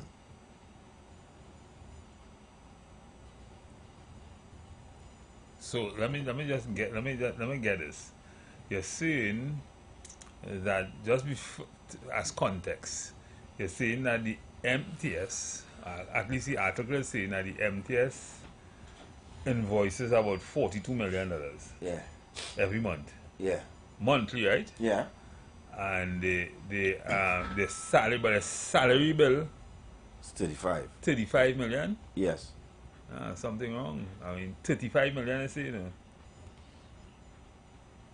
That is more than 80% of all salaries could be more. Salaries alone could be. So what if salaries is 80% where you're invoicing? Then what about the other recurrent expenditure?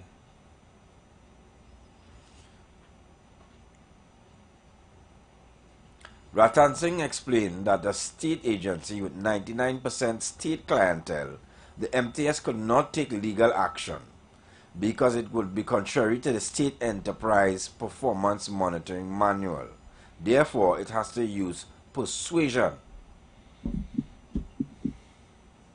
Vieira said this placed MTS in a conundrum, as the court would tell the CEO that his obligation was to the company, and the 15-year-old debt became unenforceable because the company did not take action. Alright, so let me take this. Let me take the industrial relations or the employment law or human resource management aspect of this, right? Right.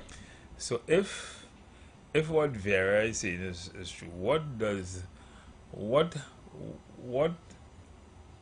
a worker who decides who isn't paid for whatever reasons, because at some point in time we will come to the part where the workers aren't being paid. Yeah. What about a worker who isn't paid? Who is considered to have been, if you stop paying me, you terminate me early, because you break the contract. Breach, yeah. You breach the contract, and therefore you didn't just breach the contract, but you stop paying me, which is a significant element, the consideration in the contract. Yes.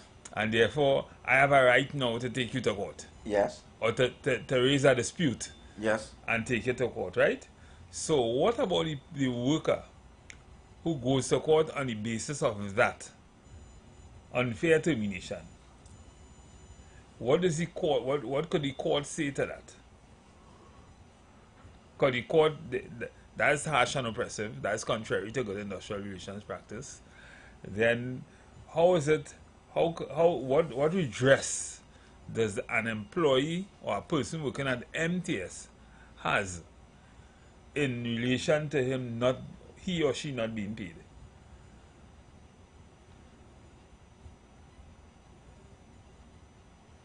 Any idea? Well, you could take the matter. That's a fundamental breach of your contract of employment, you know. It is. I mean, if as we always say, your relationship with the employer, right, is fused with your a contract of service, right? Yes. And therefore, a contract, the basic, if you break it down the basic, the three most basic elements in a contract is offer, acceptance, and consideration. Yes.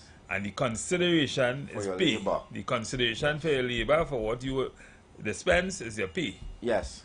And you stop paying me for whatever reason, you breach the contract, and therefore it gives me the right to challenge that or to raise a dispute. Yes. And you and I know how you raise the dispute, where it goes, what you do, right?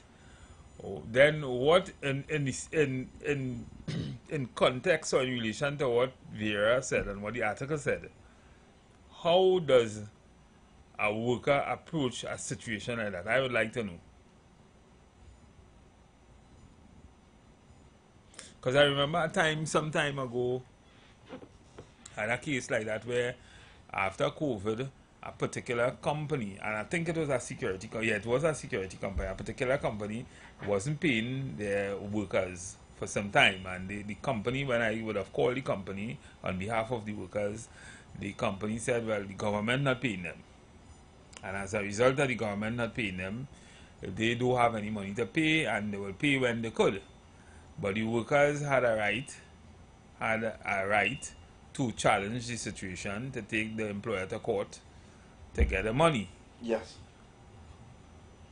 What does the court say about situations like that?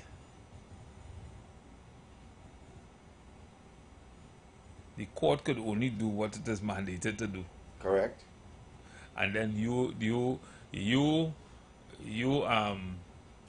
the company in some way will have to find the money. In the case of government, will have to find the money to pay the workers. Yeah. Yeah. So that's a because solution. I didn't take a job with you premised on anything. You know? No, I didn't take a job. You advertised and employment. in any case, I mean, what I read there, to me, it just sad. 600 million, you say, you know, that is more than $500 million owed by the state to one company. So why don't the government just privatize MTS? Just saying.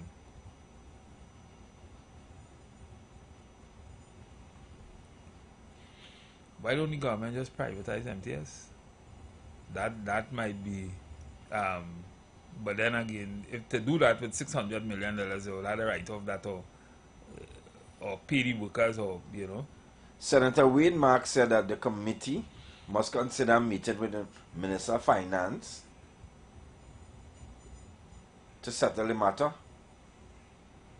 Mark believes that it is up to the committee to devise ways and means to address the rising debt portfolio.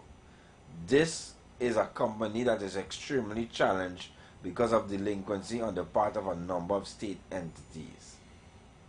Now you would guess from the reading of this article that it is not current, meaning that this didn't happen yesterday. Good, this article was from some time back. And I deliberately did that for those who do not appreciate that the issue that you hear about today. So this is a recent article? No, because the truth is MTS have been having problems for a very long while now. But not just MTS. I mean, I know I have clients who had the same problem with not being paid by government and not being able to pay salaries and that kind of thing. And I think that is unfortunate. But that's a fundamental breach.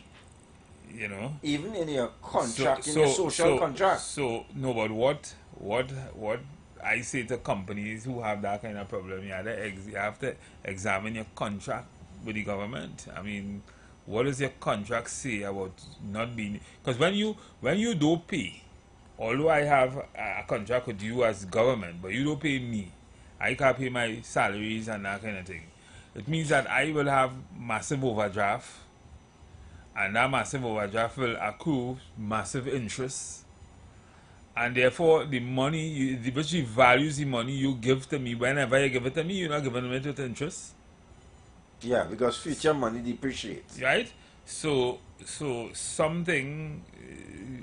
you know, companies need to revisit the kind of contract they sign, how they sign, you know, and put in clause for situations like that.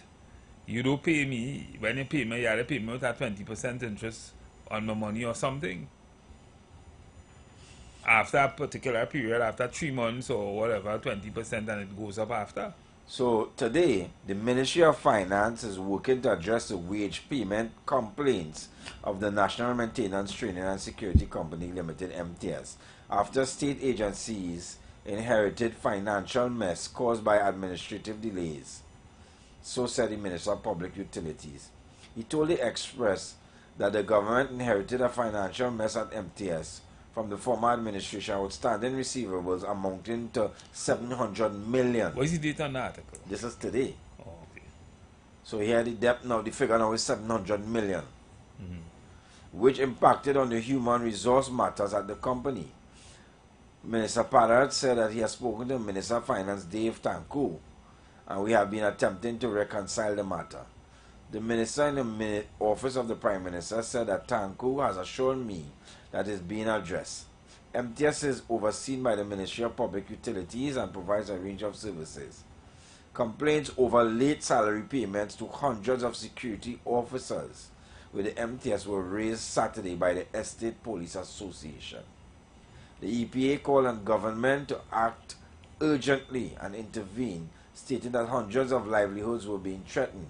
The association said the well-being of the officers were also impacted. The EPA further stated that despite warnings, the MTS failed to remit payments to employee salary deductions to credit unions and other organizations. Yeah, because it has a domino effect. So it's not just the company. Correct. But when you don't pay me, right? If I continue working and I don't take a certain kind of action, it means that the people who I own, my bankers, my landlord, everybody now not getting paid. And therefore it will have consequences to that also. The EPA said that the credit ratings have been, that the employees' credit ratings have been severely damaged as a result, while access to loans have been denied, and many officers were receiving letters from their creditors. The association also contended that the salary issue has stemmed from non-payment of government ministries for services by the MTS. The EPA argued that MTS officers have been exploited, disrespected, and left without basic protections for far too long. It is said that previous administration offered a disgraceful 2% increase, which translated into an additional 31 cents per hour. Right. But he talked talking about two different things here, right? Yes. He's talking about negotiation. He's talking about, yes, collective bargaining. And the fact that pay is late and that kind of thing. Yes. I deal with the pay is late issue. The pay late issue is a serious thing. And the union could do something about that. The EPA in this case could do something about that. They have to. That's the reason they exist. Delays were also experienced last week in the issuing of salaries to monthly paid employees of the Ministry of Rural Development and Local Government.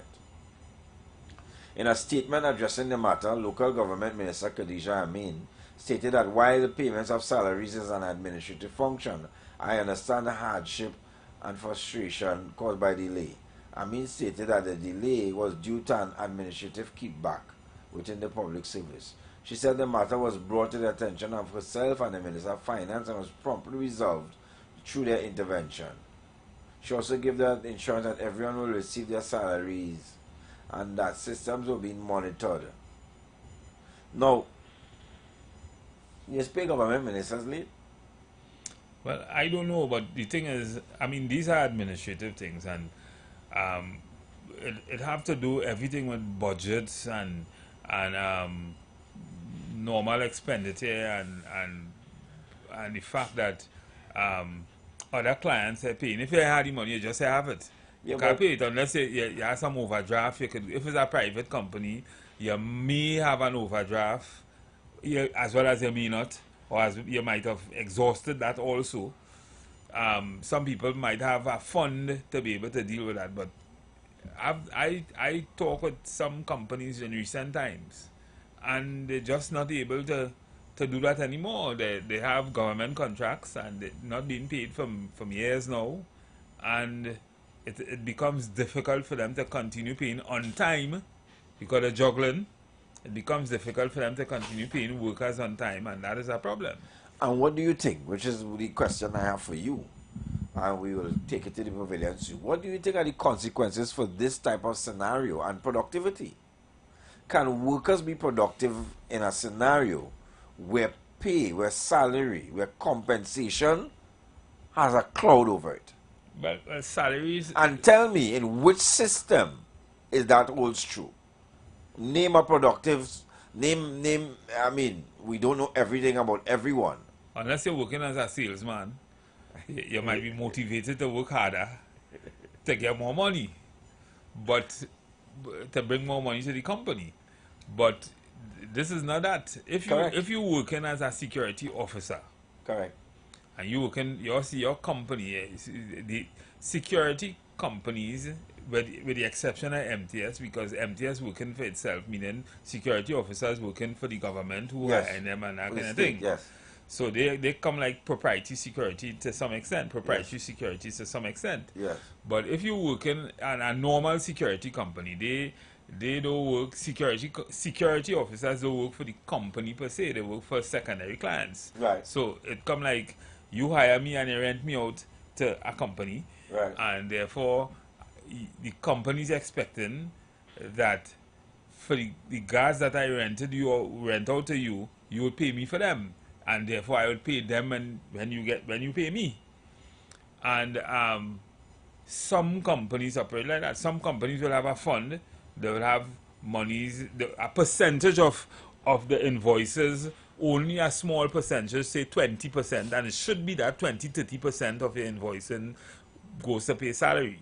So if you invoice say 100,000 this month and you was only able to get 20% of those invoices on time to pay salaries, then you can take from some other reserve that you might have had last month to be able to make up for the shortfalls and do so. Yeah. But that doesn't necessarily happen all the time at all companies. Some companies, as they get pay, is when you can pay. And that becomes a challenge when you have situations where you didn't get pay, especially from a client like government. Right? Because from my understanding, when you get paid by government, sometimes all kind of reasons not getting paid. Maybe you didn't invoice properly, maybe they had some problem with your invoices, maybe some administrative thing, maybe the government just said how money to pay. Right? I know places like Mount Hope, right? Medical Science Complex, who ain't pay some companies for years. Wasa, who ain't pay companies for years. But those security companies still operating because they have reserves that they could take from other contracts and pay and that kind of thing. But at some point in time, that kind of thing start affecting the quality of work you get. Correct. And to answer your question, with productivity, it starts affecting productivity. Yeah. Because if workers are getting paid on time or they're getting short pay, right, they will start not caring about how they dress, how the kind of respect they show to your clients. Yes. Everything. I mean, is a domino effect. You know? Yeah, and companies have to be mindful that my contract of employment is with you, regardless of what happens to you on your red line. Correct. My contract with you. So you have to feel the heat when I take it to court. It's not the client. No. Feeling the heat. They might even know what's going on. No. And sometimes you might even want them to know. And it is not their concern either. Yes. You and they have to sort that out. You have to sort that out with them. But as far as I am your employee, I should not be injudiciously prejudiced. But that is not necessarily the same with MTS. MTS situations are a little different. Because, as we say, MPS would operate more like a proprietary security. The Ministry of Education, to a large extent, is the employer of MTS, which is government also. And I think they are the biggest client of MTS, right? Correct? Because they know the schools. Well, in local standard of the state. Yeah. Remember, they have state contracts. Yeah. So it's just different arms of the state. But at the end of the day, well, but I think MTS do MTS do proposals for other private companies to do work for them also. They do. Right? Tender for other private companies. And where they get through, that might help in augmenting or offsetting some of the costs that the government wasn't able to take care of in terms of settling invoices. So that might in some way help. But with 600 million, as you say, 700 and something million, that's almost $1 billion. And that's a serious thing. So, you know, my issue, I strive to be balanced because, you know, we do treat with matters on both sides of the divide. So we do understand that the employer takes all the risk. With security companies. Practically with business, because as we say, they put out the capital. Yeah. Right? But I want us to look at it from a different view, because that is not only the only risk involved here. We have seen, due to the closure of certain companies and what happens, that sometimes workers take a risk too. That company just come down here, they hire the powder ad for 300 workers, you go on and sign up. But nothing lasts forever. Sometimes there's no tenure. When you check it, there's no pension plan. But you have laws to protect workers. You know that. You have laws to protect workers even in those situations. What we need is what we need is strengthening of those laws. So, for instance, the RSBA, the Retrenchment and Severance Benefit Act, for which I think you're alluding to, that act talks about, that act gives a matrix as to how workers will be paid if the company belly up, or what has to happen 45 days before, or what kind of discussion has to happen, and that kind of thing. The thing is, some companies don't even understand that, so they don't have the kind of necessary reserve in their banking account to be able to deal with situations like that. And this is why I think that we need to have legislative change or legislative reform in those areas, especially in terms of the the acts that govern workers in Trinidad and Tobago. We really need to reform those acts. Let me tell you something. To open my insurance company in Trinidad and Tobago, you know you had to deposit a certain amount of money. I think it's $5 million or $500,000 or $50 million, something to that effect, at the central bank to even start that kind of operation, because there's an inherent risk with insurance and not being able to pay claims. That sounds like the right thing to do. Right. That's just a hint as to what maybe government could do with some companies or some industries to be able to augment situations that may exist where a company just belly up and they say they don't have no money to pay, when really and truly you should have had some kind of reserve for situations like this. I just saying. But my greater concern is the social contract, which is the basis for the employment contract with the worker. Because when you pay me late and I don't pay my responsibilities, I'm not even talking about what happens to me domestically as a man. I could get in some problems. I could hear knocking by my door. I could get help. Oh yeah, I could come home and see a shoe. We're not even going there. That shoe might be a help. Right. We're not even going there. We're talking about what can happen what happens to you vis-a-vis your credit. And is that repairable next month? So you pay me late 3 months. The 4th month things regularize. That damage is irreparable, you know. The banks are intolerant, you know. I don't want to say inconsiderate, because some people might have... They may want to hear. No, they don't want to hear. They don't want to hear. Right? Your record show that every other month you miss for whatever reason. Yeah. We don't really care about that. And the employer, and I would have to say callously, doesn't see it as his prerogative to give any communication either. Well, what you want me to do? I ain't get paid, so I can't pay you. But not understand that he has a responsibility. Not understanding that he has a responsibility to you. Okay, I ain't get paid, but boss, I told you this happening. You know? This happening. And have you ever seen the movie Straw? What? Straw. No. You must look at that. You must look at that movie. I wouldn't talk about it because you haven't watched it yet. Go watch it. But we know what happens to workers, even though that movie was a whole scene by itself. When workers reach their limits, when workers are pushed to the limits. No, I'm not saying that the company is doing it maliciously, because as you explained, some employers just organize their business in a particular way where they're so dependent on what comes in, they do not have leg room. Yeah. You see, everybody do. I mean, one of the things I try not to do is put all my eggs in one basket. That's the first thing. Yes. So if I haven't contracts, all my contracts are going to be government. I had other contracts. Yes. Right? That's the first thing. And the second thing is, you see recurrent expenditure like salary and thing, that must make up just a percentage. Yeah. So salaries, in my opinion, is the most important thing. That's the thing you should always be able to pay.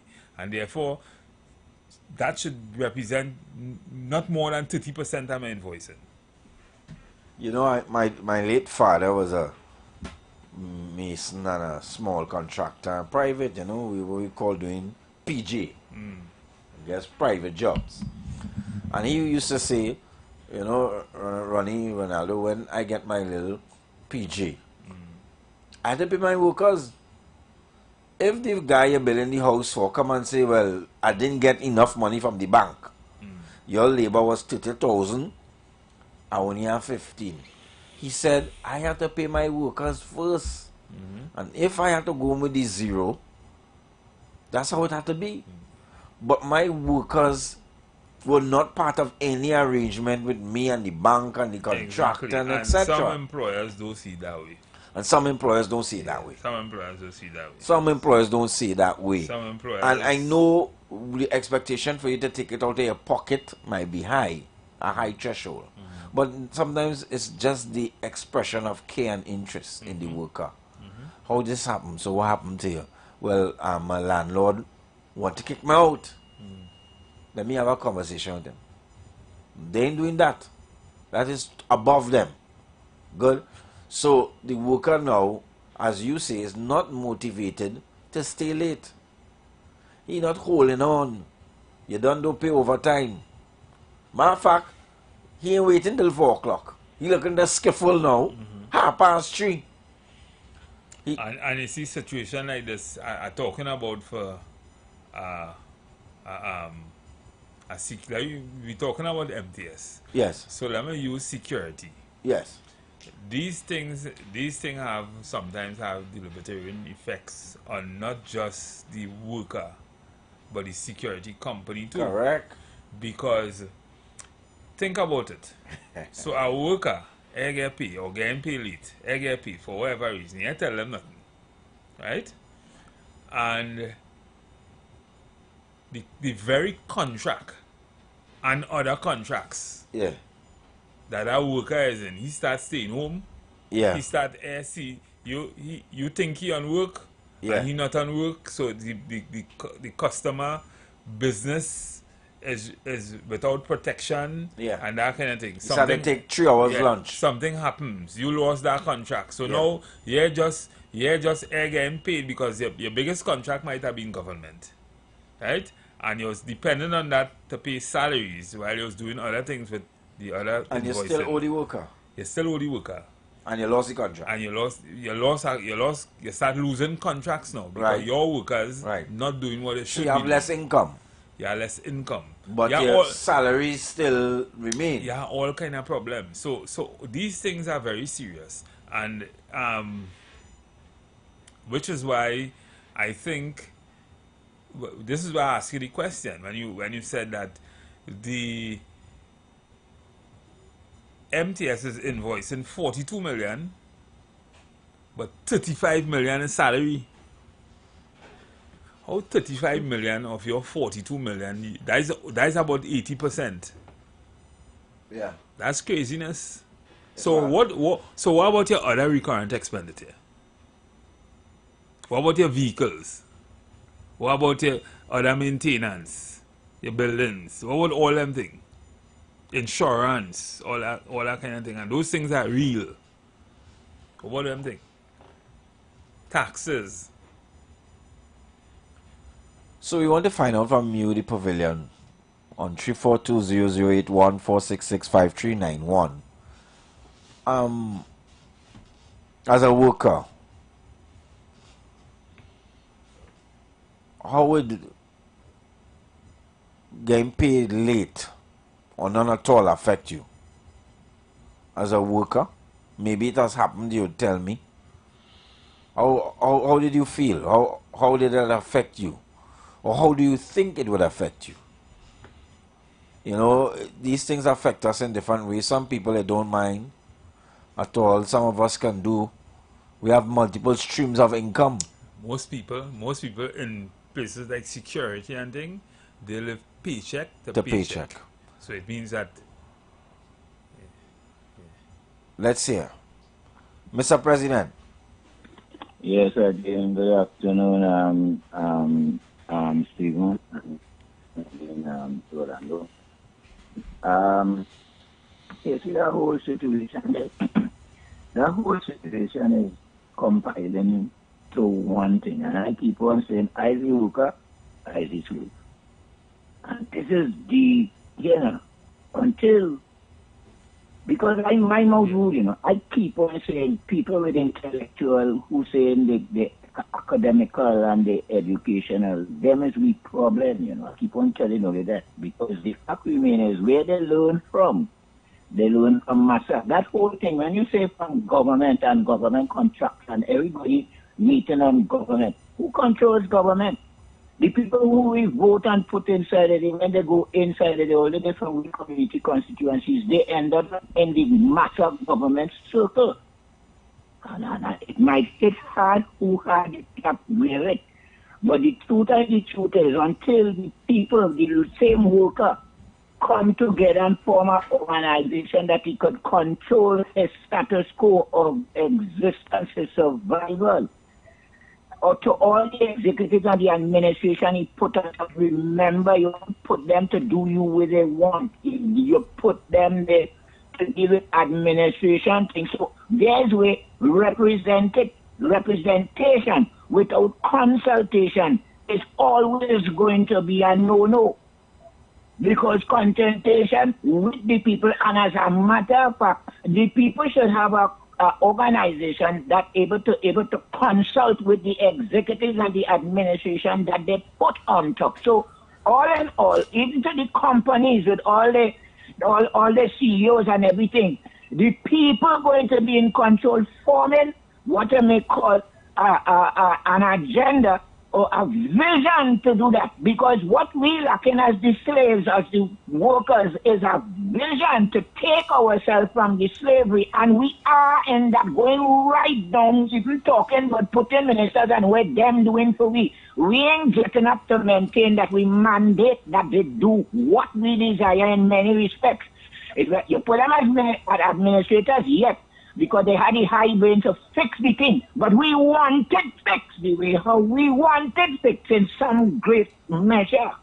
So to that point, I could hold it, because the truth is the problem going to always be as ever was. Look how long back there you could back there. And it always was, and it's going to always be if we don't form ourselves in a consciousness to take over this system. Thank you, Ronaldo. Thank you, Stephen. Thank you, Trinidad and Tobago. Well. And you know, that's another thing that my pet peeve when I talk to people who listen to politicians and these foods, when you're talking about back pay. Workers don't create back pay, you know. Back pay is created from unnegotiated collective agreements. But it is not at the behest of the worker, you know. For all you care, you could get your money on time. Let's take this call. Good afternoon, caller. Yeah, good afternoon, gentlemen. Great program, but this whole program this afternoon has me shaken, boy, because I want to know, since when this place reached to this kind of situation. Yes. Yeah. You talk about the prisons and whatever it is, and now you have this thing. All right. Well, let me say first, a person's salary is a property. Right. That is covered by Act. Truck Act. 1937, they call it Truck Act. Yeah. Right? And so a person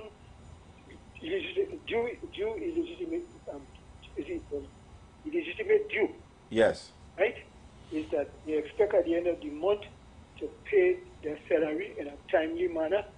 Right? So there will be no embarrassment. And you're owing this money lender, and you're owing you're owing all the different stores like Standard, Courts, and whatever it is, right? Because remember, the standard of living has descended for the past 8, 9, 10 years to is that a rich or a poor I don't know, right? And it's a very embarrassing thing when at the end of the month, this store calling you, the other one calling you, right? And on top of that, you have high food stuffs. Right? And your general maintenance is very high, cost of living. But there seems to be a serious dereliction of duty in this place too. I mean, we live under a culture who lived for the past 8, 9 years, who live, and who dead. Right? But it's not nice for workers. And again, I keep saying the dormancy of the trade unions. By first allowing all these years to pass and workers, government employees, not getting no increase because of poor industrial relations environment.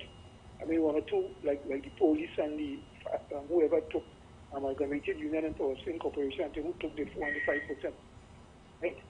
But something has to be done, because we have people controlling the finances, like a PS in our ministry. We have a CEO in an organization like MTS, right? There are allocations every year in the national budget, right? So where is the problem? Was the finances in the budget withheld, and not forwarded to the different state agencies, right? Or is it poor administration in those agencies? And it is not nice. It is not nice. It's not nice at all, at all. So I is shaking because I hear President saying academics should be, well, I don't want to say what he's trying to say is academics should be blamed. Yeah. But good academics are not given opportunities in this land. Yes. Look at you all. Look myself. I'm telling you, Mr. West. Mr. West has had some serious contributions to make, but what? Nobody cares about us, right? So I do not appreciate President Thierry. But it's a very I don't know. It's interesting to see if in the other Caribbean, in the English-speaking Caribbean, if we have this kind of situation. I know when we had the IMF in Jamaica and Barbados and even Guyana in the early days, right? And I just cannot fathom, as what people say, what is happening. But something has to be done, and I'm praying and I'm asking God that this new administration that they do something to alleviate. Yeah, a lot of things has to be fixed. A lot of things just have to be fixed in society. A lot of things that are broken that needs to be fixed. Laws have to be adjusted to protect workers in a particular kind of way. You have, we just have a broken system, and it's sad that this new government have to now take the bull by its horn and just the cat and the rat. Bell the cat. And the rat. Yeah. Find the rat. Mm-hmm.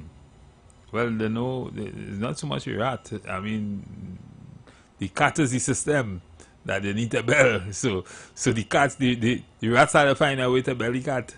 And the rats is the union and us and everybody else. But if the cat was the only problem, then it would have been fine. Mm. But in Trinidad, we have a problem with who going to bell the cat, but we also have a problem with the rats. Our problems are twofold. They are not always external. It's not always easy to identify the thread or a thread in Trinidad. Because when you look left and you don't look right, when you look forward and you don't look behind. But we talk this all the time. Yes. All these things have, all these things have its genesis from the bottom up, as we say in the last discussion. Yes. If we just sit back and examine all these things that are happening and break it up, you will understand that everything has its genesis in a place where we could fix it. So call us Pavilion 3420081 4665 We're dealing with, late pay, late salary. You as an individual, how it affects or may affect or did affect you, your family. It maybe didn't affect you at all. You had 5 jobs. You're safe. You have 10 streams of income. You have 4 cars on the road. So you ain't really studying whether salary come. But there are some people who study whether the salary come or not. And God bless them. But most of us are very dependent, especially in terms of our obligations. Even if you have other income, your obligations, your statutory obligations, you might have child support that have to come out. Your credit union is a deduction and standing order that have to come out. Republic Bank want the money. Mm-hmm. They don't want you to say you will bring it when you get it. You can do that, but you have penalties. Right. And the penalties might one of the critical penalties might be bad credit. They come in for you and they have a reconnection fee. You have to pay that reconnection fee. TNTech come in. Mm-hmm. They come in, you're coming home and oh no God, lights. don't talk about flow and them kind of places. Those things are automatic, digital. Nobody has to come by you. Nobody has to come by you, just cut it. They just cut it. Yeah, sometimes you forget to pay it and you just cut. And this is the travail of the normal man, the normal worker, the average worker. Imagine we accept fair, or to be fair, that the state could pay you late and the state could owe you. You can't owe the state. If you owe the state, it accrues interest. What about when the state owes you? You have people who up to now have not. I spoke to a former colleague of mine, a good friend. She's still waiting on her pension. Retire how much she has now. Mm. So this issue of the salary, and you have to look at the demographic of MTS too. And who do their workers consist of? What social class typically do they belong to and attract? So these are not people who could do without them. Yeah, but the thing is, as you say, people who get into them kind of areas most of the time, they live from paycheck to paycheck. Yeah. So if they get paid on time, there are some other serious thing. I mean, they live life just like everybody else. They have children. They have children to send to school. Yes. They have issues that they eat, you know, that they travel. You need to be able to do that, whether you get paid or not. And we know how efficient our health sector is. Mm-hmm. When you have no money and you get sick, what does happen? Well, that's another issue that we could probably deal with on another program, because you know it will take a whole program.